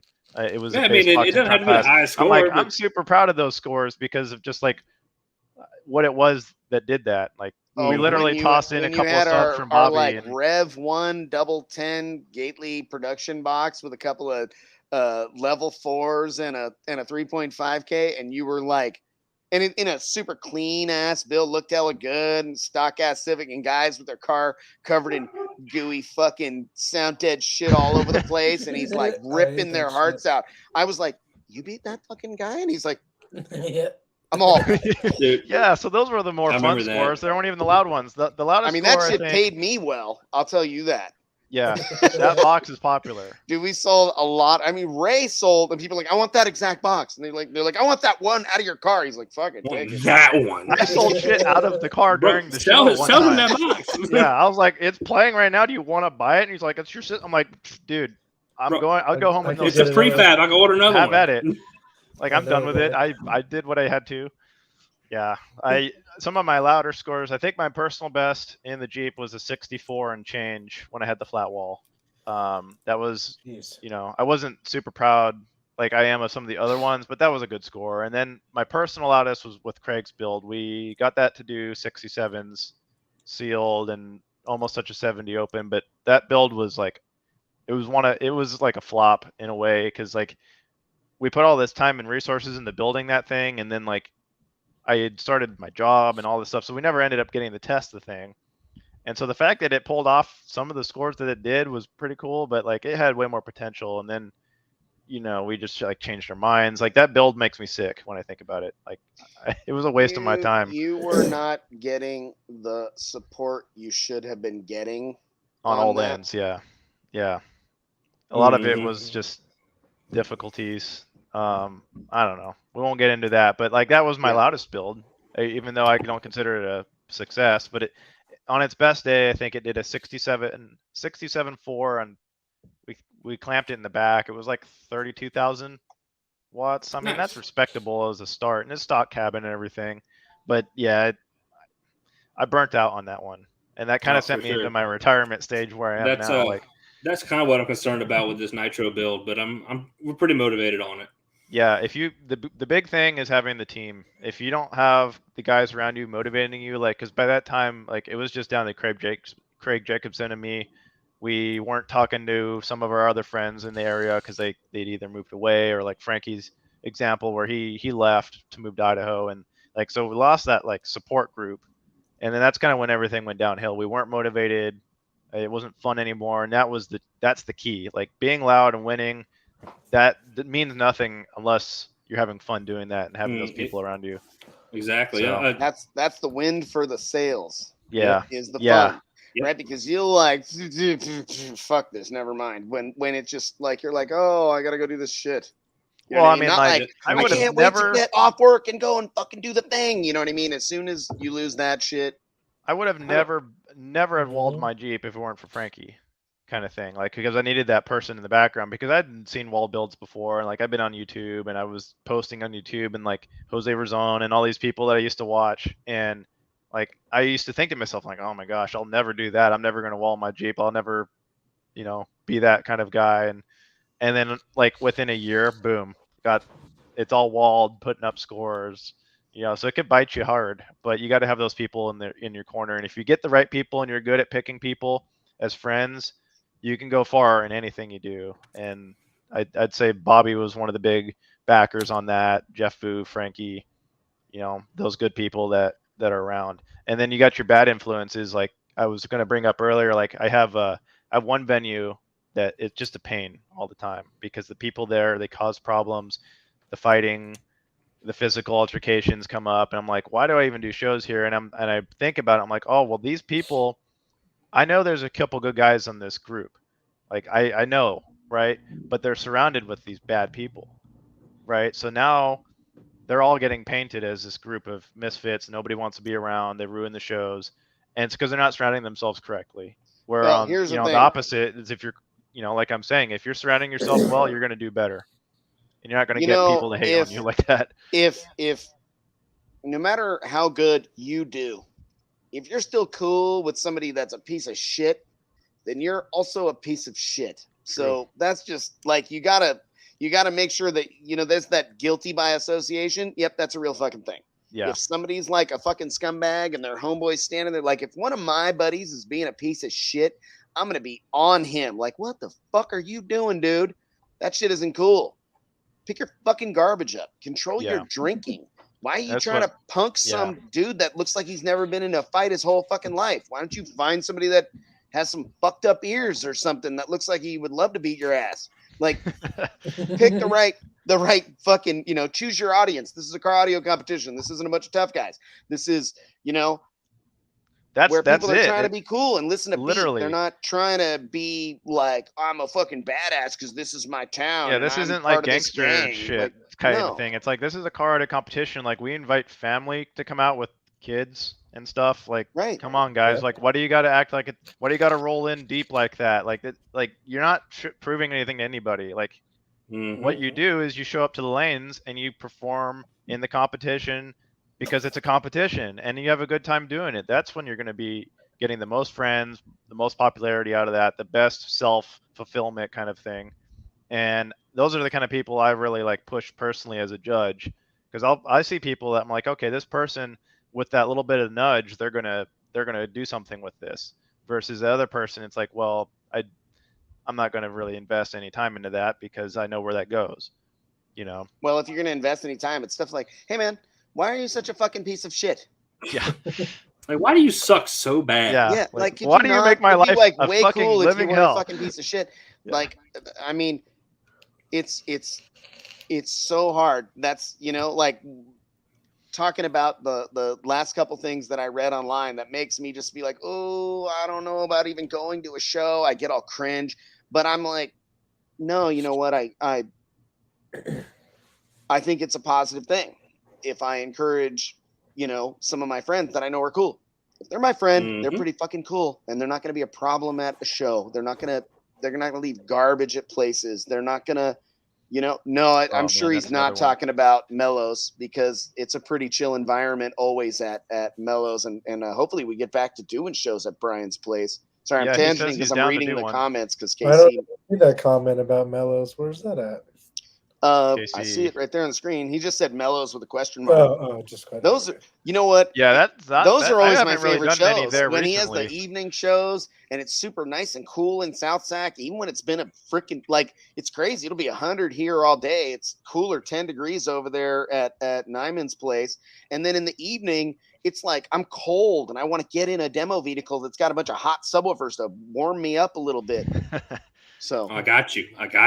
Yeah. I don't know. Like the scene around here, we don't have any problems like that. Yeah, I don't know. Good. California is super diverse. Like everywhere I go is very different. Like the biggest thing that has been surprising for me was transitioning from competitor to judge. Is as a judge, the politics and the different personalities and all the stuff you have to be privy to. And like if there's drama going on somewhere, like, you probably need to be privy to it because you need to act different at different venues, or you need to cater to different people, or whatever you can come up with. And it amazes me every time. It's like, man, why does this stuff have to be so hard when it's so simple? Yeah. Well, I think a lot of people like to make things a little bit difficult. Yeah. because they almost want to be a little bit difficult because they feel like they need to be catered to so that they feel special because they got, participation awards when they were in fucking Little League and because they never got scolded by their parents and they got raised by shitty TV and their parents let them watch reality TV shows and shit. So they like delusional about reality and they're like, if I stomp my foot and I pout and I act like a little bitch and they bend the rules for me, that'll be great. And if you go, nah, man, fuck off, or you ignore them, then, the world's a better place. Some of the coolest people in car audio, it's not their primary thing. No. They have other stuff going on in life, right? Those are some of the coolest people in car audio. The people who are kind of usually the weird ones are like, that's all they got going. Like their only friends are involved with car audio. Their only interest is car audio.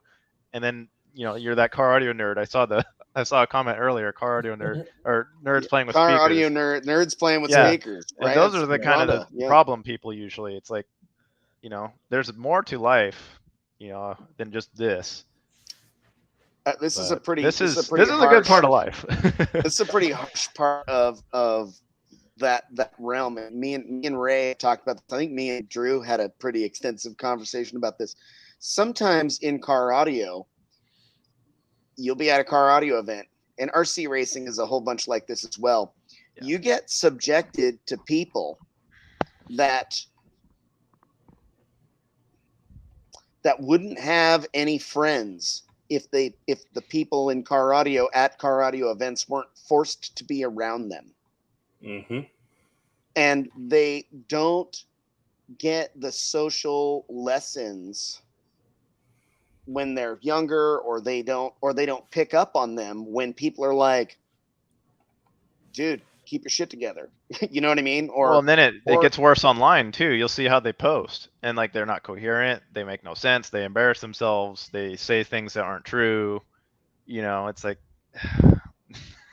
that's on public display now. This is the big word part of car audio competition is there's some of these people that are really rough to deal with and it is a little challenging. But instead of being like somebody annoying is going to be there, I shouldn't go. That's the terrible way to do it, is to get out there and set a good example. And maybe some of these guys that are a little bit rough around the edges, maybe some of the people that they realize someone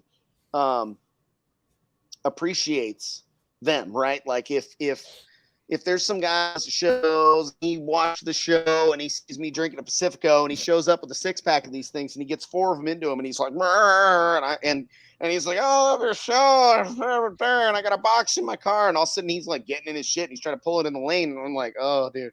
That's when I'm like, hey, buddy.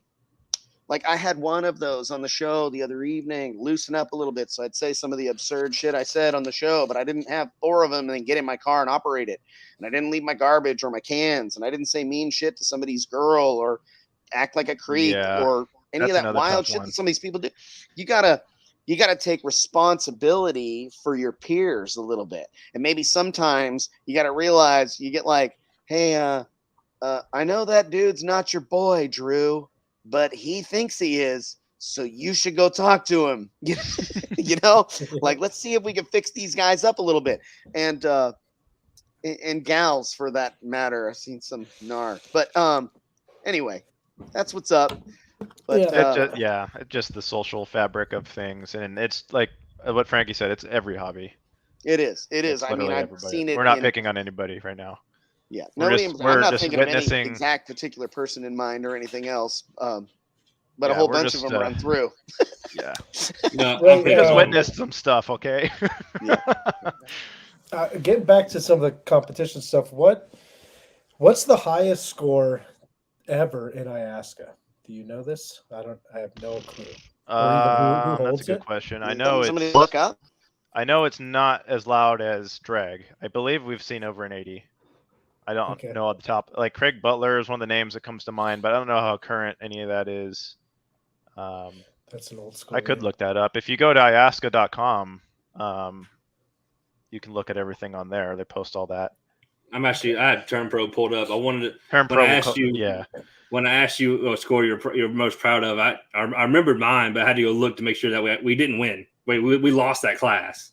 Yeah, you don't have to win to have something that you're proud of. That's the we thing got that people they bug me because they're like, well, I'll compete today, but only if I can win my class. And they'll be like, well, what are the other scores in the class right now? And they make me look it up. I'm like, I shouldn't be looking this up for you. You should No, either you decide shouldn't. to go in or not based on your own. Yep. You No, know, I and mean, I'm so not going we to went move you in classes. knowing we were going to lose to another white Right. nitro. We knew we were going to lose, but it was the first time our vehicle street beat it at 60, and it That's was awesome. and my brother was operating it, and it was one I built when I got back from overseas. And it was a great moment. Like And I was so excited for it. I could never get a 60 with mine. Like when I street beat, I It, think the it was best such run a I did struggle was for me because, like you said, I would 59 demo change. all day, and then I'd pull it to the lanes with I'd be 20 seconds into a street beat run, the smoke coming out of the coils because they were already so hot. Yeah, So I think I have this a couple day runs we didn't where touch it until we ran. I think I have a couple 60 runs, but barely 60 runs. Like for some reason, it was tough. But Yeah, every that's time a I fun tried it, it had class. AGM batteries, and this was it was Yeah. 6 years ago. I would get like a 59.8, 59.7. I would Yeah. never get there. Yeah. And then Nick with 180 amp hour lithium and some car audio bargain 2Ks, he burped a 61 and then came out of the gate street beating like a 61.7. It was great. So loudest in IASCA currently is RP Patel 180.11. There you go. Not And surprised. then Gorman Cassidy at 172, and then Bo Bourne 172, and then Rob Collar 172. It's wild. Jamie how Whitehead the gap 172. is. Fucking There's a huge gap in there, 90s down. Woo! Yeah, That's well, then those guys are from not 176, extreme, 170.6 to 166. Yeah. Yeah. So there's room for people in there. And Oh, that was yeah. kind of true the year my award's over there. I'd have to go get it. But I got that record with the trunk class, and it wasn't a good score. There's louder for sure. I did like a 42 or so in base boxing. It was the average after the runs. And it was a world record that year. And I tell people, I'm like, well, IASCA got potential in there because if you jump in there, you have a good chance of doing well because it's not overly filled up like DB Drag with these super highly competitive guys all the time. Yeah. I think that's changing now because people are like starting to get more involved with it. Definitely in California, it's back.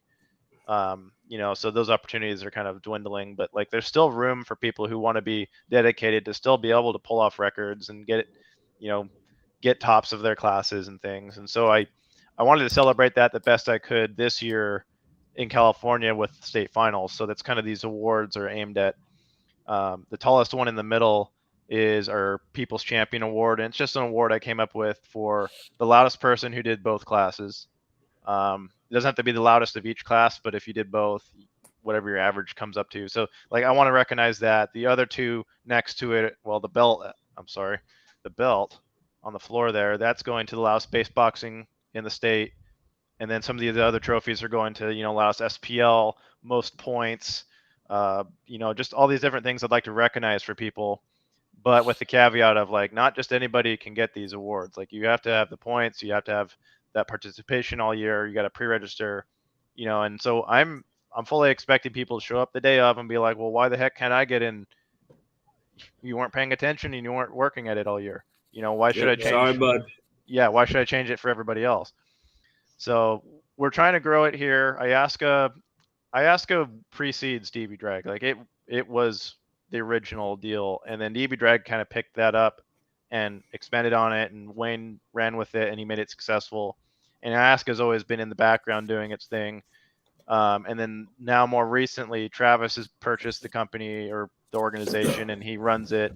And he's gone in there and he started cleaning up some of those issues with it and trying to get it back on the map. And then so naturally, like we needed somebody in California, and I had already talked to him at one point, like, how can I get in to do some judging? And he's like, well, we'll make you 3X certified and everything you need. And so now we're here, my second season doing it, and I'd say it's caught on. Our turnouts, they rival with DB Drag and Mecca at a lot of shows. Mecca is definitely like the top here right now because Richard does a really good job with that. That's crazy because we haven't had a Mecca show here in like within 100-mile radius in 6-7 years. Wow. Yeah, and even Mecca wasn't around. So in 2018, Richard, that was his first year judging here, and his first state finals had 4 people show up. Wow. Myself, Craig Jacobson, and 2 other guys. And that was it. Like, that was his humble beginning. And then now he puts on shows that are, above 100 entries every show. I think I've won a Mecca state finals. Let me see. I gotta find something here.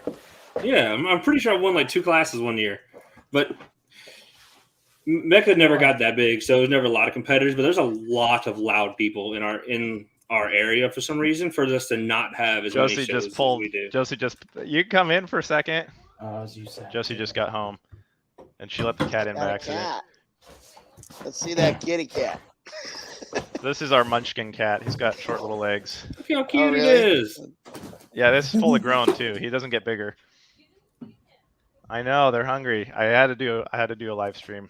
So this is Josie. If she wants to like show her face or anything.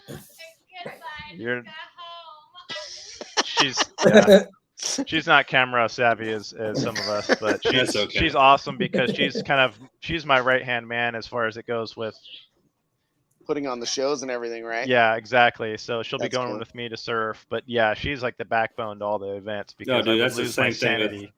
That's the same thing with Brandy. If it wasn't for her, ain't no way. Yeah, so that's the other thing. If you have a good woman in your life, you're set. But if y'all saw the amount of just stuff she around just the called house, me on that. She's like, "Oh, you're trying to get brownie points." No, I say all the time. I need them because I'm going to be in that car with her for 8 hours on Friday, so I need some. That's not bad, points. man. That's a short drive. That's a short drive. It's only 8 hours for you. We're looking at 9.5, 10 for us. That's it. Come on, y'all need to step the numbers up. I want to see Are some you two. driving to surf? Okay, so what's Are you driving to surf? Are you driving to surf? 17 hours. I've driven to SEMA, so what's up? Okay, that's what I was going to say. Are you So coming did I. to SEMA this year? I'm flying in. I'm not driving this year. You're done driving. 17 hours. Who's going to be driving It's the 25. What's that? Duncan better be driving Duncan stuff. Well, Google Maps. Okay. Google Maps doesn't give me a lot of advantage over Bobby, but I drive fast enough that I cut it down to about 8 usually. No, we drive slow. So it says 24 from here to Vegas, but it takes us like 30 something because normally we're towing 20,000 pounds and we're stopping kind of often. No, this year I'm flying in. I'm gonna try to make a company pay for it. So that'd be cool. Well, I had companies pay for stuff last year, but I'm not bringing anything this year. There is something going to be there that I can't talk about that I think I convinced them to fly me in for it. Nice. I know what you're talking about. You just talked about it. You just talked about it. I don't know what you're talking about. Hey, I don't know what you're talking about. a good question for to Ray that our viewers should listen to is, Ray, what do you recommend people do to be more competitive in competition? What are your ways of telling them what they need to do to make it so that they do a better job competing? Well, number one, I think goes back to just the people you're around, because there's that knowledge pool that you'd be around, the access to a meter, access to equipment, so those things are big backing as far as that. And then the other thing is like just test. You can't read any amount of online forums or Facebook forums or videos to ever give you that actual knowledge that's going to get you that win. Nope. And I've never even won a world finals. I'm not even the loudest guy there is by any means, but for what I did, it was all just based on just playing with the stuff a lot, and it brought a lot of success my way. Some following and hopefully inspiration to everyone else to do the same thing. And it was just relentless testing and trying and working on stuff. So yep, it's almost like doing the thing teaches you more than reading about it on the computer. Yeah, interesting. I feel like we talk about that every now and then.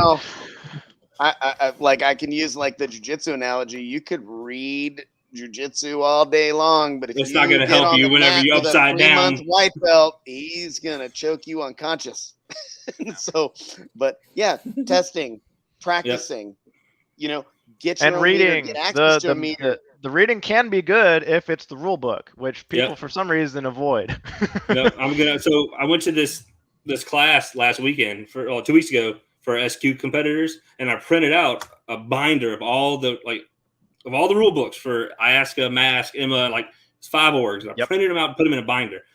And I was like, hey, if anyone wants one, just pay me and I'll make it, because it costs a lot to print that many pages. Yeah. Everyone in the class wanted a physical copy because they're all, you're paying a lot of money to be there. They're dedicated, so they want a physical copy to read the rules. Shit, I want one. So I'm going to do the same whenever the 2023 rules come out for SPL and SQ. I'm going to print them out so I can hold them. Yeah, I keep a copy of all of our rules at every show. Like, it's in a binder and everything. And out of all the events, there has only been one time I saw somebody flipping through that thing. And it's there on the front table. It's labeled, it's all there, and I tell people about it. Or you can go online and look at it, but at the same time, like, no one touches the thing. So, what kind of modifications are allowed in front of the B pillar in advance?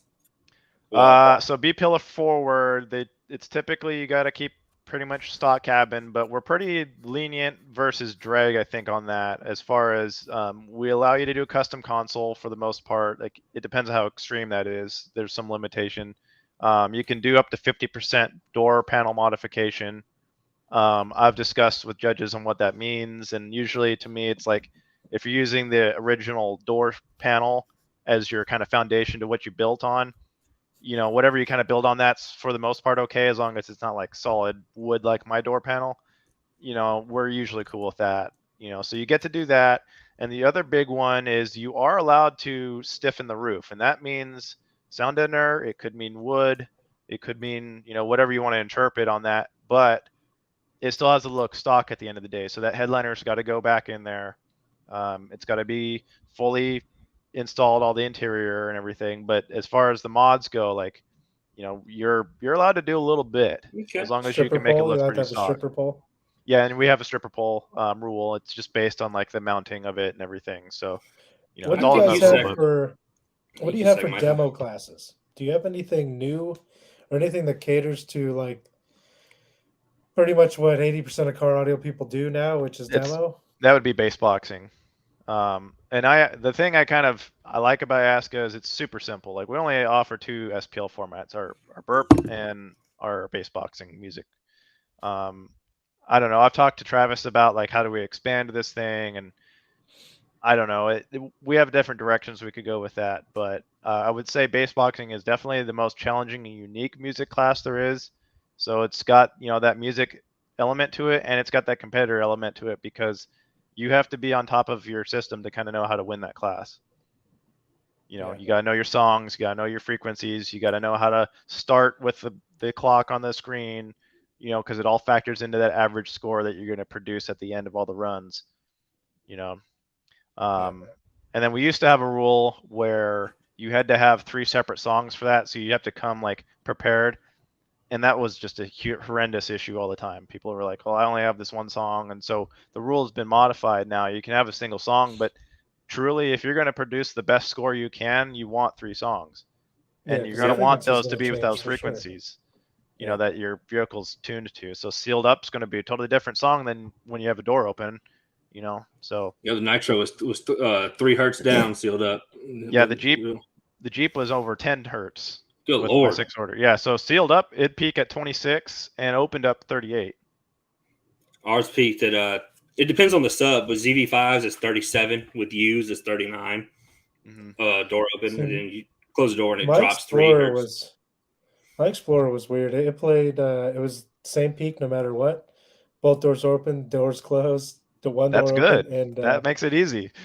And but it also like the score didn't barely change either. No matter if it was sealed or open, they were like a half a dB apart. Was it just your power peak was staying the same, or because I can almost guarantee your efficiency peak was changing? It has to.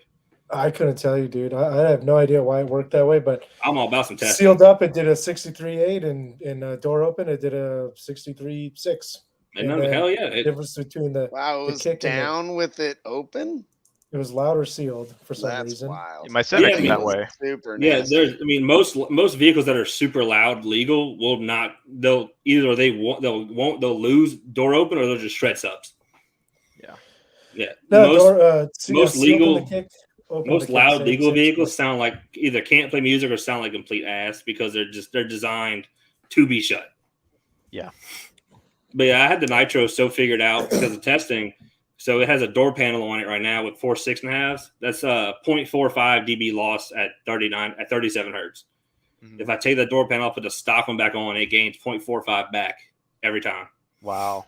Yeah. Now I had the nitro's dialed in. It'll do a 60 And it's with that 4. kind of outside of the box stuff too that people don't think about. They think when you say test and you're like, oh, I'll just play some different test tones, yada yada, I'm done. Now I'll change the No, door. it comes down to every physical element in that vehicle and how you operate it, the temperature outside, the humidity. Temperature inside the vehicle.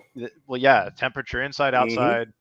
Every factor counts. It's physics. It comes Yep. down I to seen basic Lucky McGovern physics. playing with the angle of tilts on his sun visors.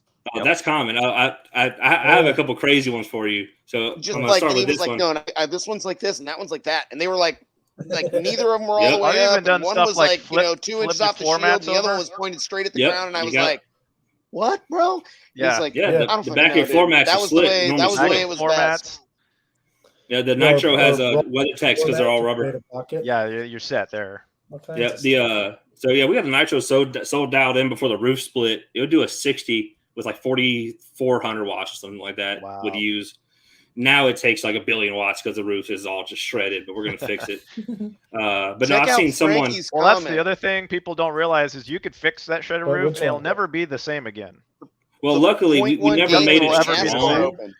We never made it strong. All we did is put regular deadener on it 8 years ago, so we never made Right. it that strong. Yeah. So So as there long may, as there's some potential. the goal is to stay within. Frankie, is that for real, man?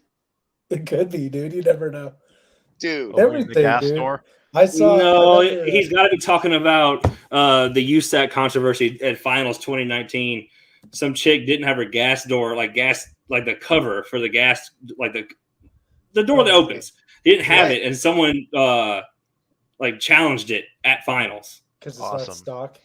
Yeah, because it wasn't stock, so she had to go find one at a junkyard or something. No, she ended up buying one off of a vehicle going down the road. I think is what it was. Yes. Bro. Yeah, it was I mean, crazy. I how see. much money would somebody have to pay you to let them pull? You'd be like, I'll give you $1,000. Just help Oh, well. me. So all that just so her and her boyfriend could be basically shunned because they were cheating and they got caught cheating with That's messed the I don't know if y'all heard about the ghost amps that would freak the clamp out. That Yep. was them. I experienced playing with some of those. Yeah, that was them. What, they weren't my uh, amps. Sure they Yeah. weren't. That's actually brings up a question. How often, or have you ever encountered someone cheating, or like, is it something that is even prevalent anymore? Or, Yes, I mean, Yeah, I've Hey, ran into everyone it. at the I top have is cheating, basically. Bobby and I both have a name in mind, but I'm not gonna go with that one. But yeah, most shows that I don't think I've personally seen it really at my own show, at least blatantly.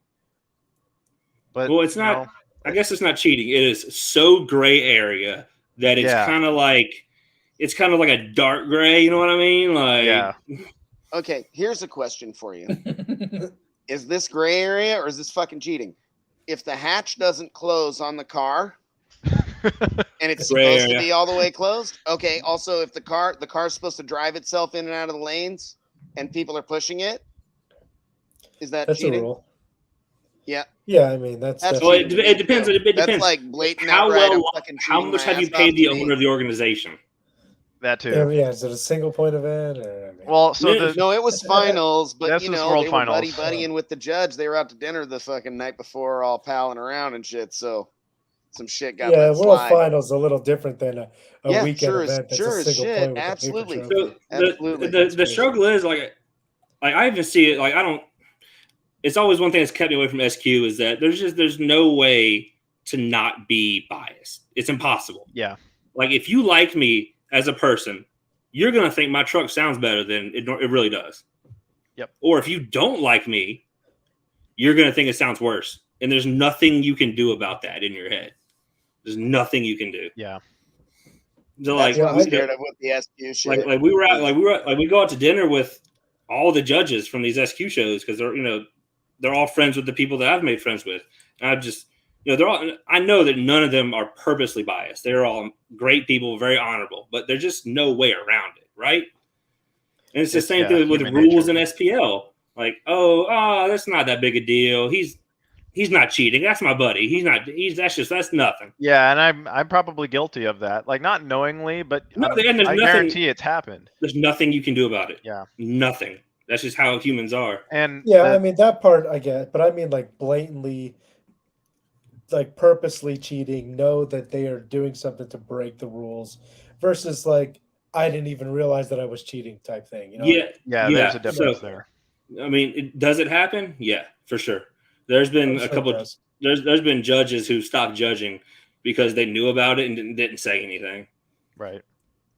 Yeah, and I've had to learn. Go back to that example that I was talking about a little while ago. There was a half a dozen people, including me, talking about that motherfucker didn't drive itself in the lane, and that hatch didn't fucking close. What the hell's going on over here? Yeah. Like that's not. I mean, like there was a few of us like, hey, and it was just like not listening to you at all, and it was like it was really disappointing. Yeah, and then people get called out over the silliest stuff. Like someone protested Chris Munson's CRX in 2019 because some CRXs had a rear wiper, some didn't. It was a factory option. His didn't have one, and he was like 4.5 dB in front of second place, using a third of the power. Like it wasn't like that car that year did called testing. That car that year did a 60 with a single 18 and 1600 watts clamped. He was so far in front of second place, it wasn't even like he would have had to not show up. He would have had to meter from across the building. But the dude in second, I might have been third place. One of the two protested because he didn't have a wiper, but it was a factory option that this car didn't have. But because it's that white car with the American flag wrap, so it was wrapped over, and the factory plug looks aftermarket, I guess, under the wrap, so they protested it. Like, my Jeep's that way. I have the little dummy plug where the wiper is supposed to be. But it wasn't always optioned. Yeah, same thing with CRX. So you had to either option it. Yeah, exactly. So, but they protested it because they thought they all came with it, and they considered that a modification because it was running a stock class. Yeah. Yeah, it was. It's a hot mess. I'm not looking forward to it, but after all these years of being in car audio and learning as much as we have, I just think it's time we go win some stuff. I think our what we need to do when we're getting ready to get involved in this, Drew, is to prepare to be like, don't be surprised when somebody with some bullshit surprises you. Don't be surprised when somebody protests your build because of some weird shit, and they might even be right, and you might be like, oh no. Negate my runs. I was fucking cheating. My bad. No, I mean, I'm embarrassed. Not right, I didn't realize it. I'm not in. But you know what the key is to dealing with this? Like, oh no, man, they might be just incorrect. Assume they might. I mean, like it's a legit thing, dude. Every CRX I've ever seen had a rear wiper, and it's like, well, this one didn't, and you're like, shit, my bad. I'm sorry, I didn't realize. You got to eat your hat, whatever the fuck it's called. But that's why I'm going to print every rule book. Yeah, and me and Nick and Brandy are going to read. Like I said, we're going to do USAC, Mecca, and probably Base Wars. Base Wars, the rules are super simple, so I'm not going to worry about that too much. But I'm going to read these rule books for the parts that apply multiple times, and I'm going to get with multiple judges for anything I do to the vehicle. Yep. Maybe before people protest, they should maybe do a quick little Google search. You're like, did CRXs all come with a rear wiper? Do Ford Escorts, all Ford Escorts rear hatches close, and do they normally run under their own power? You know what I mean? Yeah. So the biggest fix to this is if each competitor knew the rules individually and knew the rules for their class by heart and knew what they were doing, this would be much more simple. Yeah, I mean, you'd be able to defend yourself. It's going to be difficult, especially like for next year. We're going to compete in 3 orgs. Mecca and USAC are different enough to where it could be a challenge for us to remember all the rules for like Mod 4 and.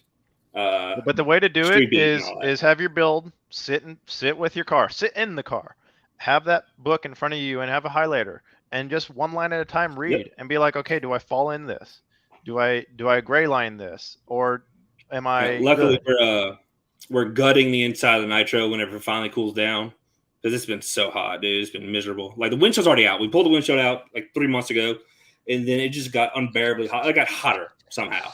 So I was like, all right, we'll just deal with it when it cools down. I'm not fighting this no more. Yeah. So we're gonna gut it. B-pillar forward, nothing left. We're gonna pull all the old deadener out. I might even just replace the front doors because I don't feel like fighting the deadeners on those doors.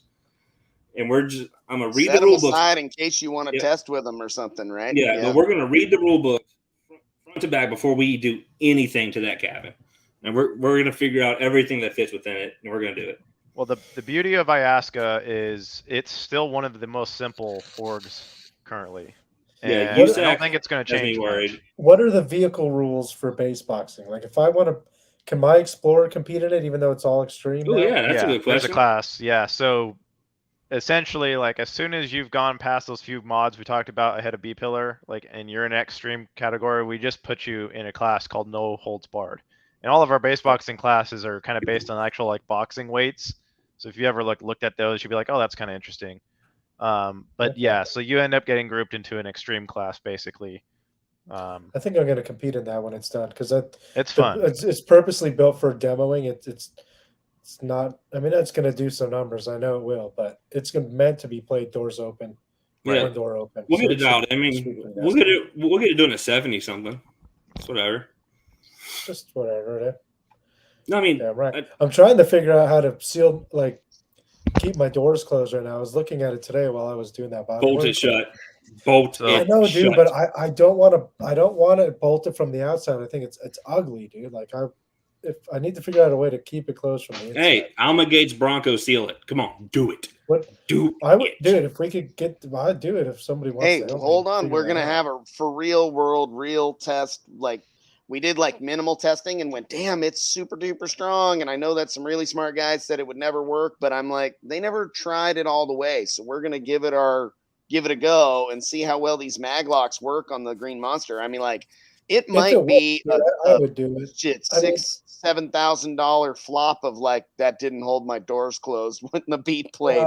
But yeah, I'll tell you, Greg Corbin used to install those, uh-huh. and he said they're like you can't open them. He's No, like, yeah. you can't Once a open mag one. lock put them in the shut, right as long as spots, it has then power, you're not open. You're not getting it. Right, You'll and pull, we you'll have pull the six- hinges off first. 6 of them on each door, yeah, that thing's not coming on out. each rear door. I think the biggest issue would be fitting within extreme class rules on how doors lock or shut, because there are rules like extreme classes are very particular.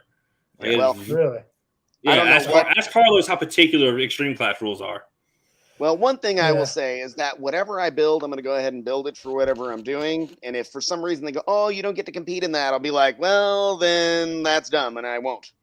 Yeah, and Yeah, that's what that's- we always did. That's just Yeah. whatever we get in, we fit in. But I have Not a this time. question. Where would I land in like the base boxing class with like the Raiden F450? It's got a blow through. It's got custom doors, but the doors are they're about half the factory door and then half the structure. Right. And then it's got some custom A pillars, but I don't think those are going to help any kind of Well, score. the big anyway. one is the roof. I remember you put some wood there, but does the headliner go back in? It does. Well, then yeah, you would be in one of It the does have an advanced. acrylic insert classes. that's fastened to that.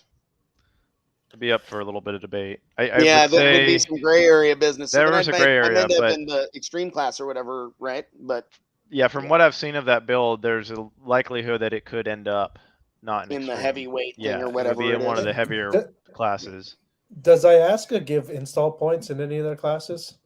In Besides SQ, they have that. Not SQ, SPL. Like I feel like if I No. wish orgs Oh, would wait. bring that back. So Would bring okay, the so install this is back. something else. I'm gonna cut you So- off real quick. Someone Go asked for a it. question. I just remembered. Where was it? He asked a question. If it was hard, here it is. Ray Connors. Is it difficult to compete with big bass when you have SQ mids and highs? Ray. Yeah. Sorry, I read that really weird. Nope. Yep. Three above that. That one. They usually remind me about it. I don't know. But- I'm not as much of an SQ guy. I don't not- judge SQ. I'm So not it sure might be- what his question is. What he means, he's asking Ray about it. Did you damage any of your mids with all of your Oh. base?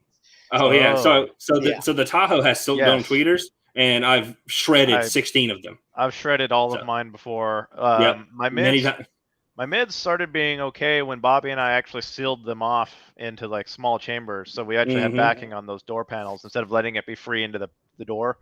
And then I stopped ripping all the mids, but the tweeters were kind of hit and miss. Yeah, there's depending on no- what there's I was nothing doing. you you do kept about on that. ripping the bottom front corner mids that weren't sealed off. And Yeah. then we put a little aluminum plate on one And behind it it, solved it. and it solved it. And then it was like 6 months later and like 4 more mids before Ray put the metal We plate did on the other side, yeah. But he definitely took out a lot of tweeters.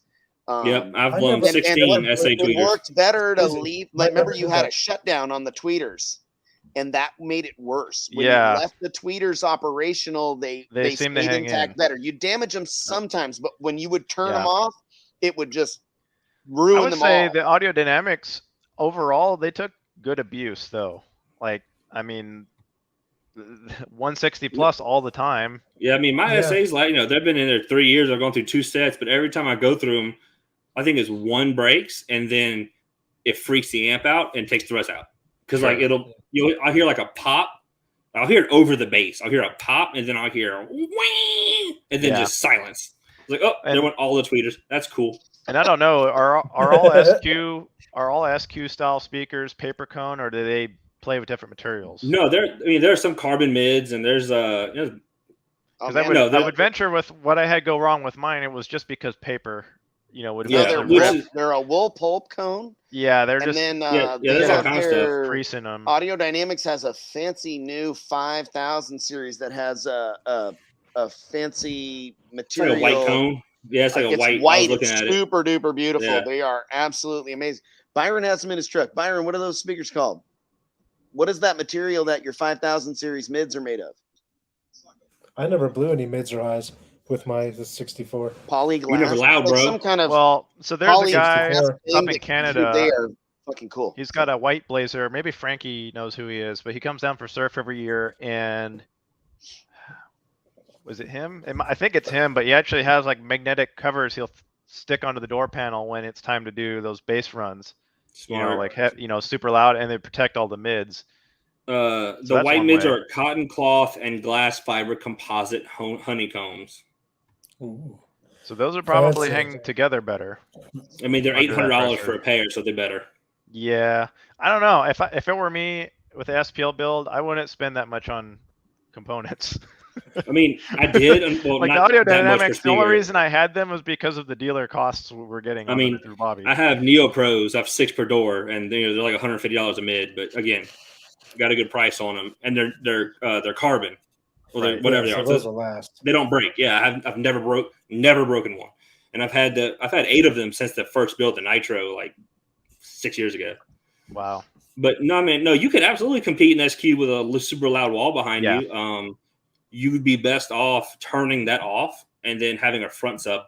Like Gary Which is the Killian style thing where he's Which is the like plan. two separate systems going. Yeah, which that is kind of the vehicle. plan for the Tahoe. Me and Jeffrey talked about it. When I rebuild it, I'm gonna wire it so I can turn off everything but 2 tweeters, 2 mids, and I'm gonna put the JL stealth box in the console so I can compete in SQ with the Tahoe with a You guys proper. know who Thomas Lingard is? That sounds He's familiar. got that. Sounds familiar. He's got that little. God, what kind of car is it? It's a hatchback. It's not a Subaru. It's a Mazda. The Mazda's got the 1610s in it. Yep. The blue one. Yeah. Yep. So he competes. That's all he competes is SQ now, and he's got 1610s. Dude, That's I mean, dope. Charles Haley, God, he's man. a Mecha Bobos, best of show. He has ZV515s in his yeah, he Magnum. won. Yeah, he's won Man. Bobos. He's won a Man, bunch I of have stuff had the for just worst crazy luck with price. getting SQ demos. Dude, Dude, it's like a so sad even story, those man. vehicles, like Dude, even we'll like get my the ones even that my fit truck that. is. I mean, my truck's for as little power as I have compared to like Jeffrey and some other people. My truck's loud, and it's still it's an IASCA. It was 207 and 208 at the last 2 triple points I went to. So, I mean, it's a good sounding truck. And Yeah. it's loud. Oh, it sounds great. I liked it a lot. No, so when you heard it, that sounds like shit. Throw that in the dumpster, bro. Okay. Throw that I in the believe you. dumpster. Shit makes It's a- improvement over time, man. I'll tell you. But Testing, man, learning. like my like SQ demos, like man, I There's Dude, one, so and it's almost quiet. like it should be embarrassing for these guys. But I was at a training seminar at a shop, and they had a bunch of high-end builders there, and he was talking about like how to sell product and how to do some fabrication, how to price things. It was like really good subjects, but they had this car there, and they're like, oh, this is SQ champion car, and it was like I think it was a big body Lexus, and I got this thing, and he like turns it on for me, and he's playing it, and he's like telling me a little bit about it, and then he's like changes a couple songs, and he's playing it, and I'm like waiting for the demo to begin. I'm thinking he's gonna, and I wasn't thinking this thing was gonna like shake my beard and shake the windows or anything, but I was like, can we turn it up? And he's like, no, that's it. And I was like, oh. No, And that's not in my how we do mind, it. I'm pretty confident the like stock Mark Levinson shit that was in this car when it was new had more louder. output. I don't know if it sounded quite as beautiful. It did. It sounded beautiful. It sounded so good, but Yeah, no output. I need it to be loud enough that I can't hear my own singing voice when I'm belting shit out. It's got to be exactly that loud. It's got to jam. If it It's doesn't got to jam, get it. I'm not doing it. Like, it's got to be getting Nope. it. Otherwise, Yep. like there's no point. I don't want to. The problem too is like even in my Jeep, the better you ever got it sound, the quieter it inherently was, because there was less things, in the background, and that extra body that comes with, the distortion and everything. Better, I can't see it. Better, louder, in SQ, and that it jams. But that's everything MTI turns out is like that, and that's that whole group of people. Everything awesome. is just loud. Yeah, like Jeffrey's car does a 140 on the meter, like SPO wise, whenever he turns the subs up a good bit. And like even his SQ demos are in the mid to low 130s, and it's like shaking you. It's impressive. But no, yeah, Bobby, you need to come down for I do Aggie Land next year. Well, I'm really hoping that this Saturday, I can get some of these SQ guys out there at Surf. 2018, I went wandering over. There was a group of those guys, and they had no interest in giving me and Will Welcher demos. They didn't want to show us their cars, and there was a few of them standing there, and I was like, okay. And then there was a SPL competitor on Sunday, and him and I were talking, and he was saying that he had also competed in SQ, and I was like, shoot, let me hear this thing. And he like cranked it up for me, and it sounded really nice. And I was like, oh, that's pretty cool. And I was like, can you like crank it up? And he's like, well, that's not really how I do the SQ. I'm like, show me how you listen to this when you're driving around. And he had a single 15 in a kind of funky looking box that was in the back of the car. And it was, he's like, well, it's kind of my SPL box, but it works like this. And he like cranked it up, and it was like pretty badass, but it still wasn't quite there. And he had said he didn't score very well in the SQ thing either. So I was like, well, I'm, and at that time I had my Subaru that had an Audio Dynamics build in it, and I had a DSP in there, and Aaron White at Audio Dynamics had tuned it for me, and I loved the way my car sounded, and it was loud as shit. He's got a point. He's got a point, Bobby. Yeah, I need one really bad. And I think those guys are going to be Look, poo-pooing this me weekend, because I'm Bobby, like, dude, I still don't get it. I And need and a also SQ it's like Judge. super biased. This weekend, you and I are gonna go, and we're gonna get for Deadliest real, SQ demo.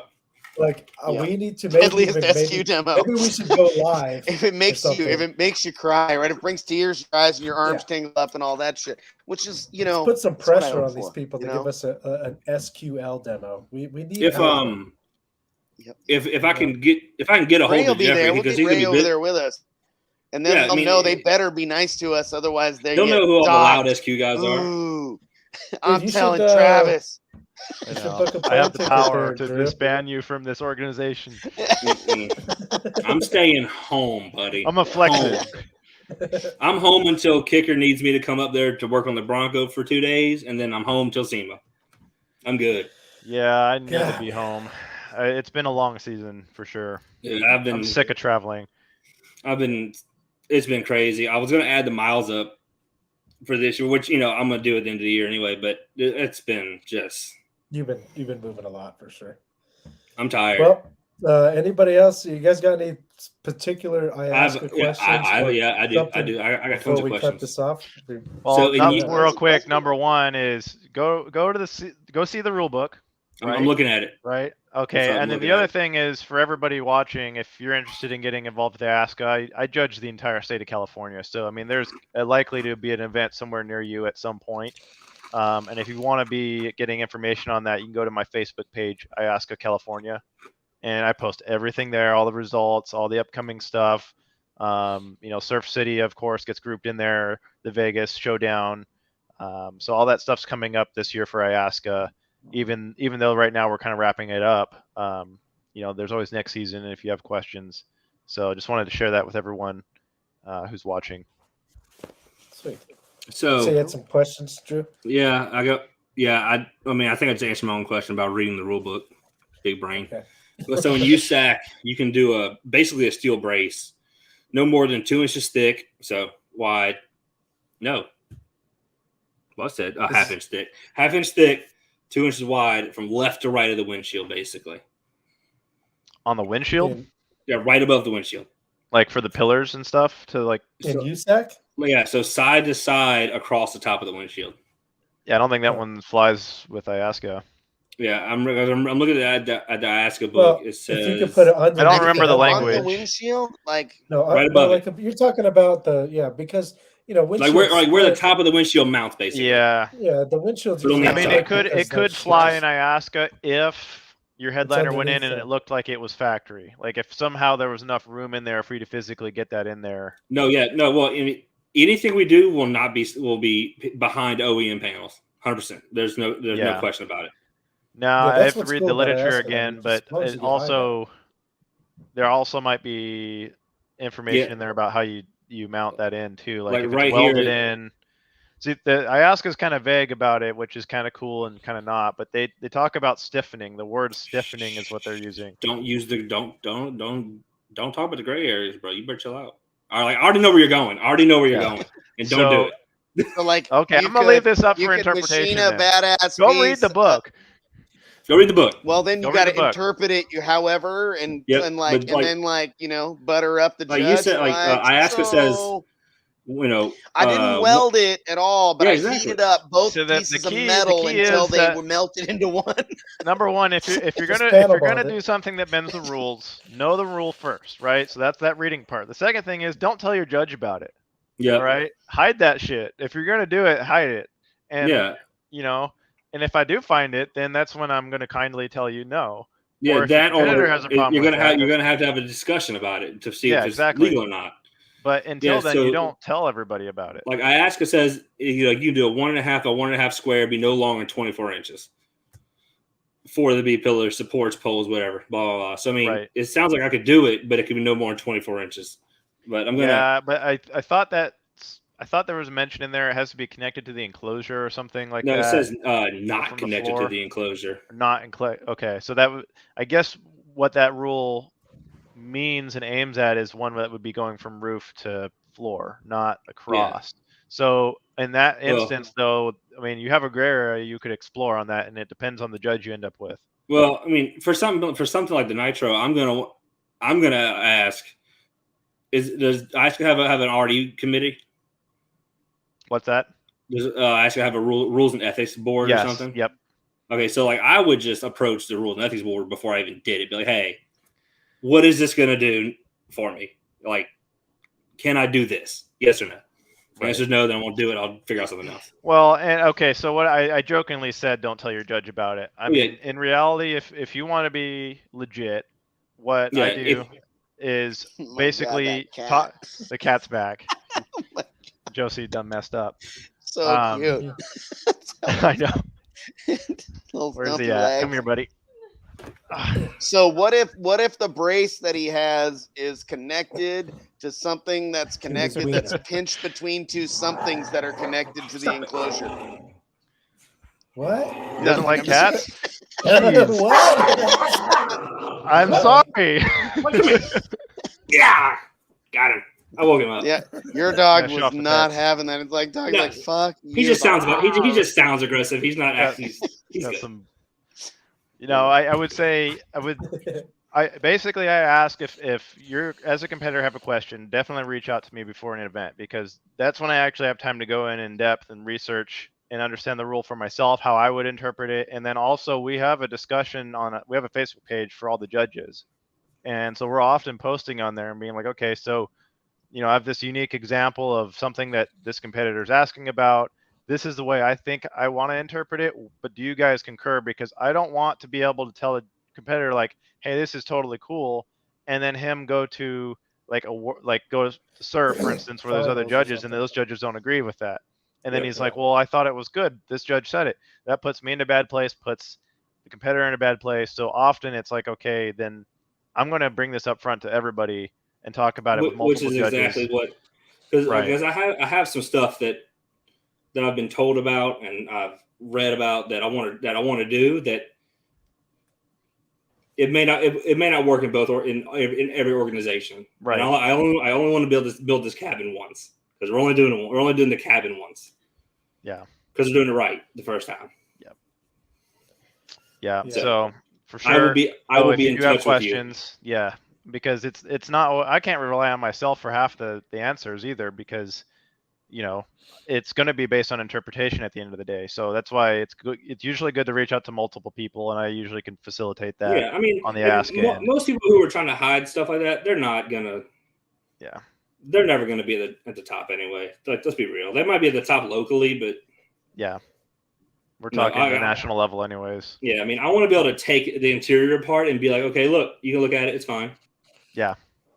I mean, it's all going to be hidden behind that torch on sundown dinner anyway in the end. So, but I'm going to take pictures of everything before I do it. Yeah, and here's another thing Frankie mentioned about the pictures. So I had a competitor. He's got kind of an older vehicle. I don't remember what it is, but it came into question about like, what's the floor material in here? And I was like, is this like what is that, Vibraflex, or what is this? And I'm like, you need to get carpet in this thing for the class you're in. Like, there's got to be a carpet layer.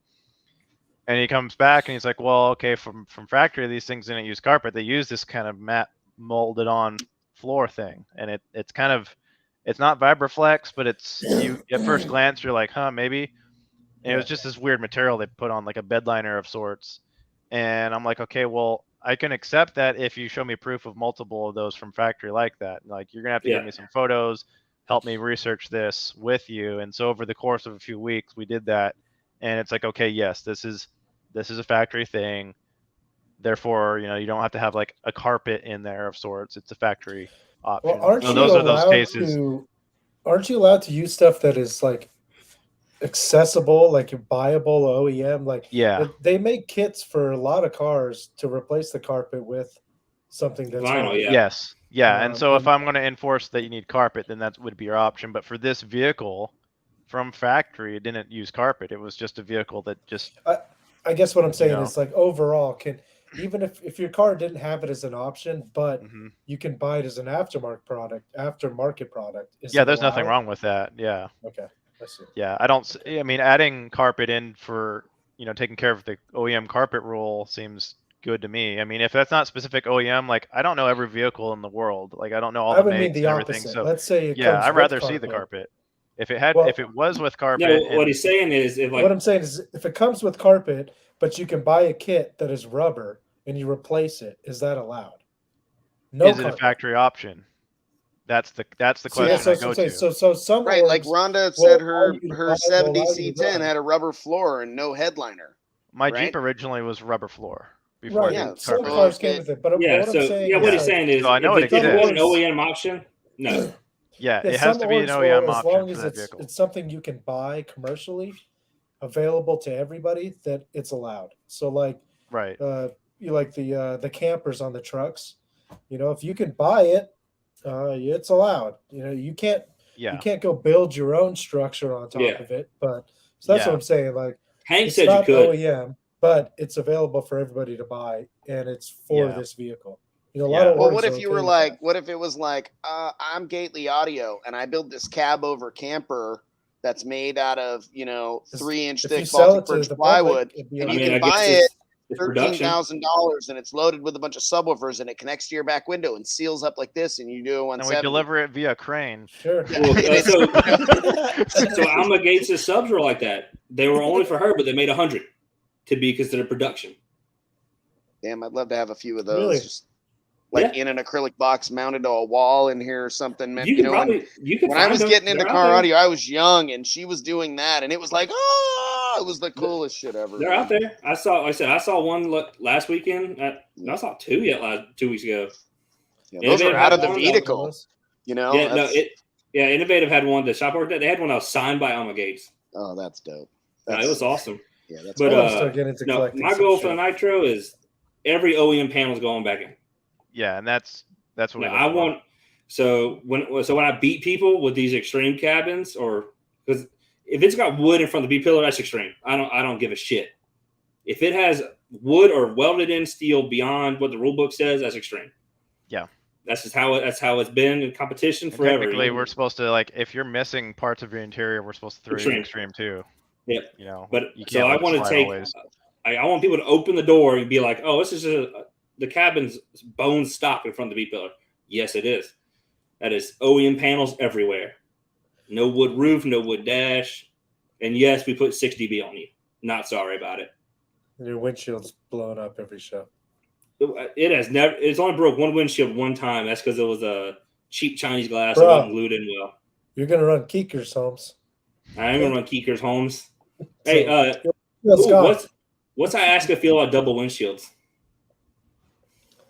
That's a good question. Because USAC allows double OEM windshields laminated together. And so does drag now, or no? Yeah, I think so. I think Well, there's I've not a had limit that come up yet. on So the thickness. I think it's a 1/2 inch max on one. That's of the a lot. ones. Well, with the I don't know you the know, answer if on you that had one. a piece of glass and one's 3/16. I'm hoping to not have to do it because we still want to drive it. 3/8 or I'm sorry, and another 1/8 of material. Yeah, I got epoxy between the two. You got a pretty stout windshield. Yeah, I got all kind of questions about stuff.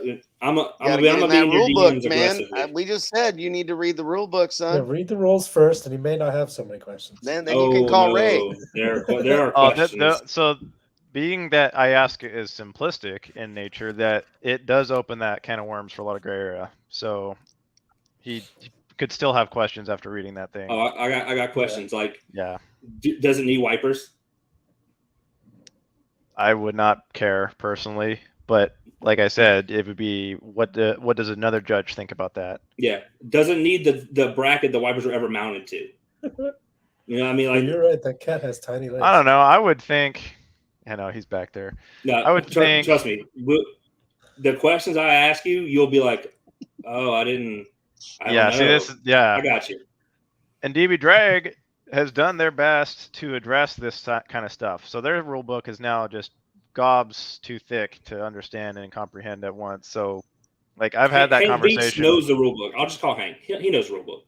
Yeah, I've had that conversation with Travis at IASCA, and it was like, you know, we rather have there some more gray area than have a rule book that has goofed up and hard to deal with. Yeah, because the last thing I want to do is do something to this cabin that in a year makes it completely useless in every way. and IASCA, from what I can tell, has been really stubborn to make big changes like that. USAC will make a change like mid-season.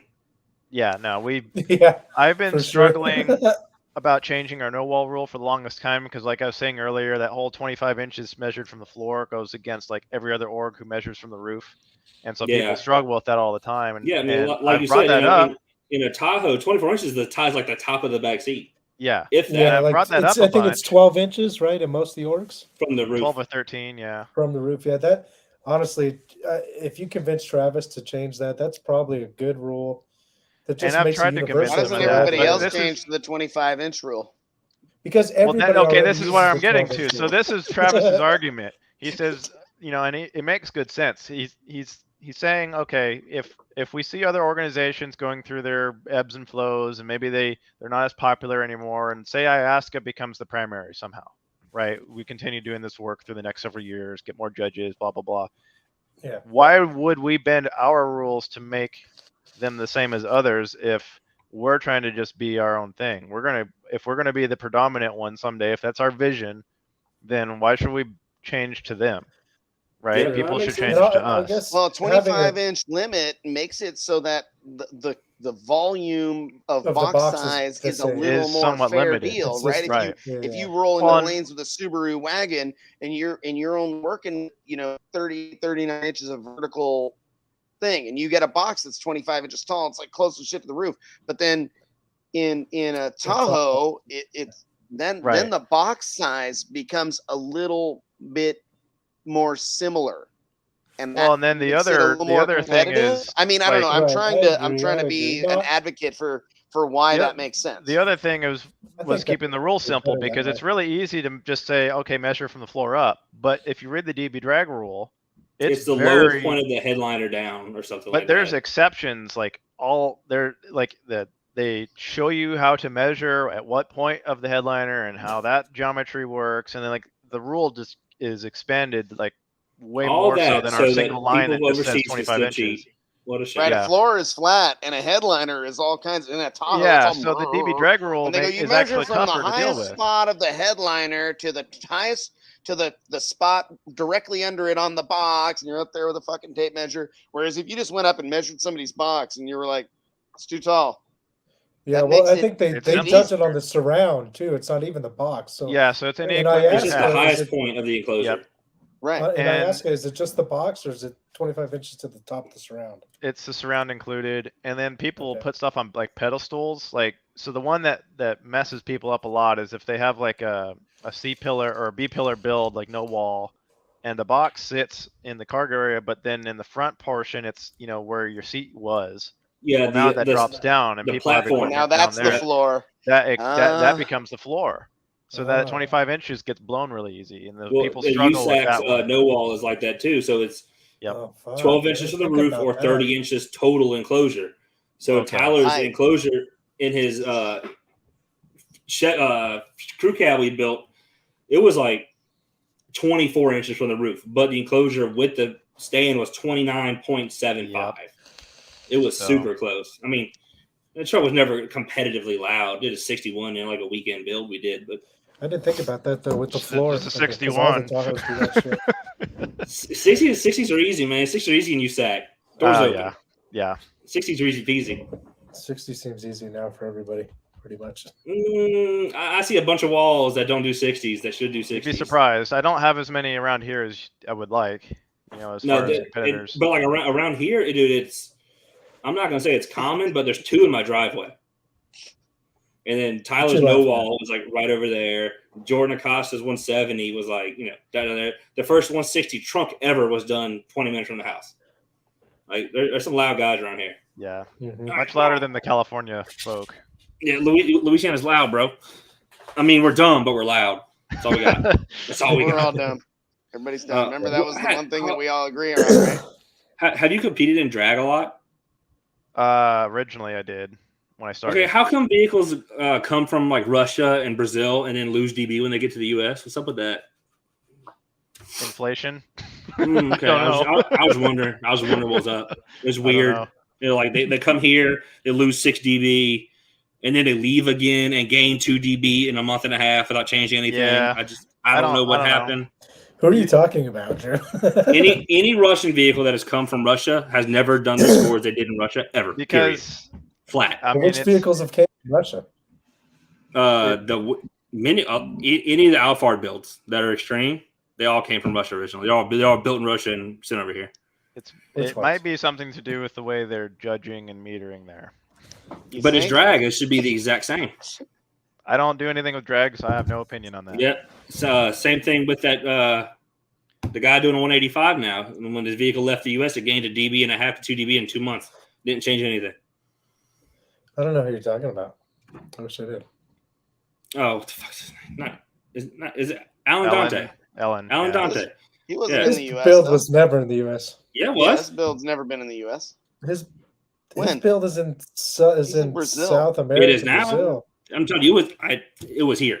Unless When I'm the hell dumb, which was- is a possibility, but I'm I think confident. I it was think here. he might be dumb, which I think you're doesn't dumb on surprise this me. But I The love dude you can't anyway. get batteries. I don't though, think for that the thing was whole for 12 here. months. You guys, that's I know. that'll I'm get telling you, this I'm stuff I am 90% confident that it was here. It left like a year and a half ago, and it gained a DB to 2 DB in like a month. No, With he the was AGM super duper batteries. stuck. He's in No, one of definitely my groups that I'm in, and I talked with him and a bunch of the guys. He's been Yeah, like a year and a half COVID ago was a was super super gnarly locked down, stuck too. thing. But it might have been before COVID. I'm fairly confident I think he because was. I've talked to other people. I've talked to other competitors about it. I don't know. Yeah, I mean, don't I know. might just be dumb. It's possible. Not You're sure. from Fine, Louisiana. I'll just talk shit about the Russians. The Russians then. That's fine. I got proof of that one. I've Damn. seen them come over here and lose You got a DB. That's fine. dossier or what? Do you got a dossier? I do. NP tapes and everything. I got everything. Me and Putin. We're bros. He's sending you all the pride and all the Alfred you could handle. Huh? Well, gentlemen, I think it's getting late, guys. I was just gonna. I'm trying to get Yeah. some food. My man I don't Byron wanna over here, hear it's his it. What time birthday, is it? and we're trying to get 8:30? some sushi rolls. I got a kitten to take Just care rolls. of. All right. What is it? Yeah, I gotta 8:30. get home to my kitties. All right, Bobby, Ray, I'll see you guys in 2 days. Yep. And we're gonna have some fun, eat some foods, and Drew, get some jump days. on a plane and we'll For pick real, you Drew, up. dude. It's so fun. Come on, Portland. It's a good show, Let's man. go. Come on, I'll walk you out on the beach and we can go play in the sand and He wants in to the walk you on surf. the beach, so I mean that's you can't turn that down, It's a very scenic area. You got the Goonies just up the road, bro. guys. You know what we Randy wants to missed? go? We missed our sponsor ad. Oh, Oh, I think Bobby? that's how we end the show. All right, let's end it that way. Bobby, are you ready? I'm ready. I gotta find it. There it is. All right, here you Jesus, you're ruining it. Today's show is brought to you by Macaroni and Cheese. You couldn't even get through I can't it. keep my shit together. I fucking can't do it. go. Where do you get Okay. this stuff, Bobby?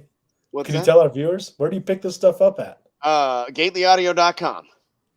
I don't know. We don't actually have it, but This will be the first place award at the next event. Is the same secret ingredient used in our Gately Audio subwoofers and enclosures.